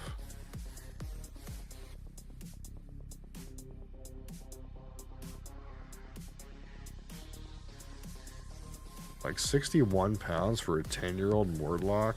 That just seems silly. It seems unfair. Independent bottled Macallan, 48% alcohol, 61 pounds. What the or 61 euros. Seems illegal. Anyway. Thank you guys for being here. I appreciate you. I'll be back tomorrow. Same time, same place, same things.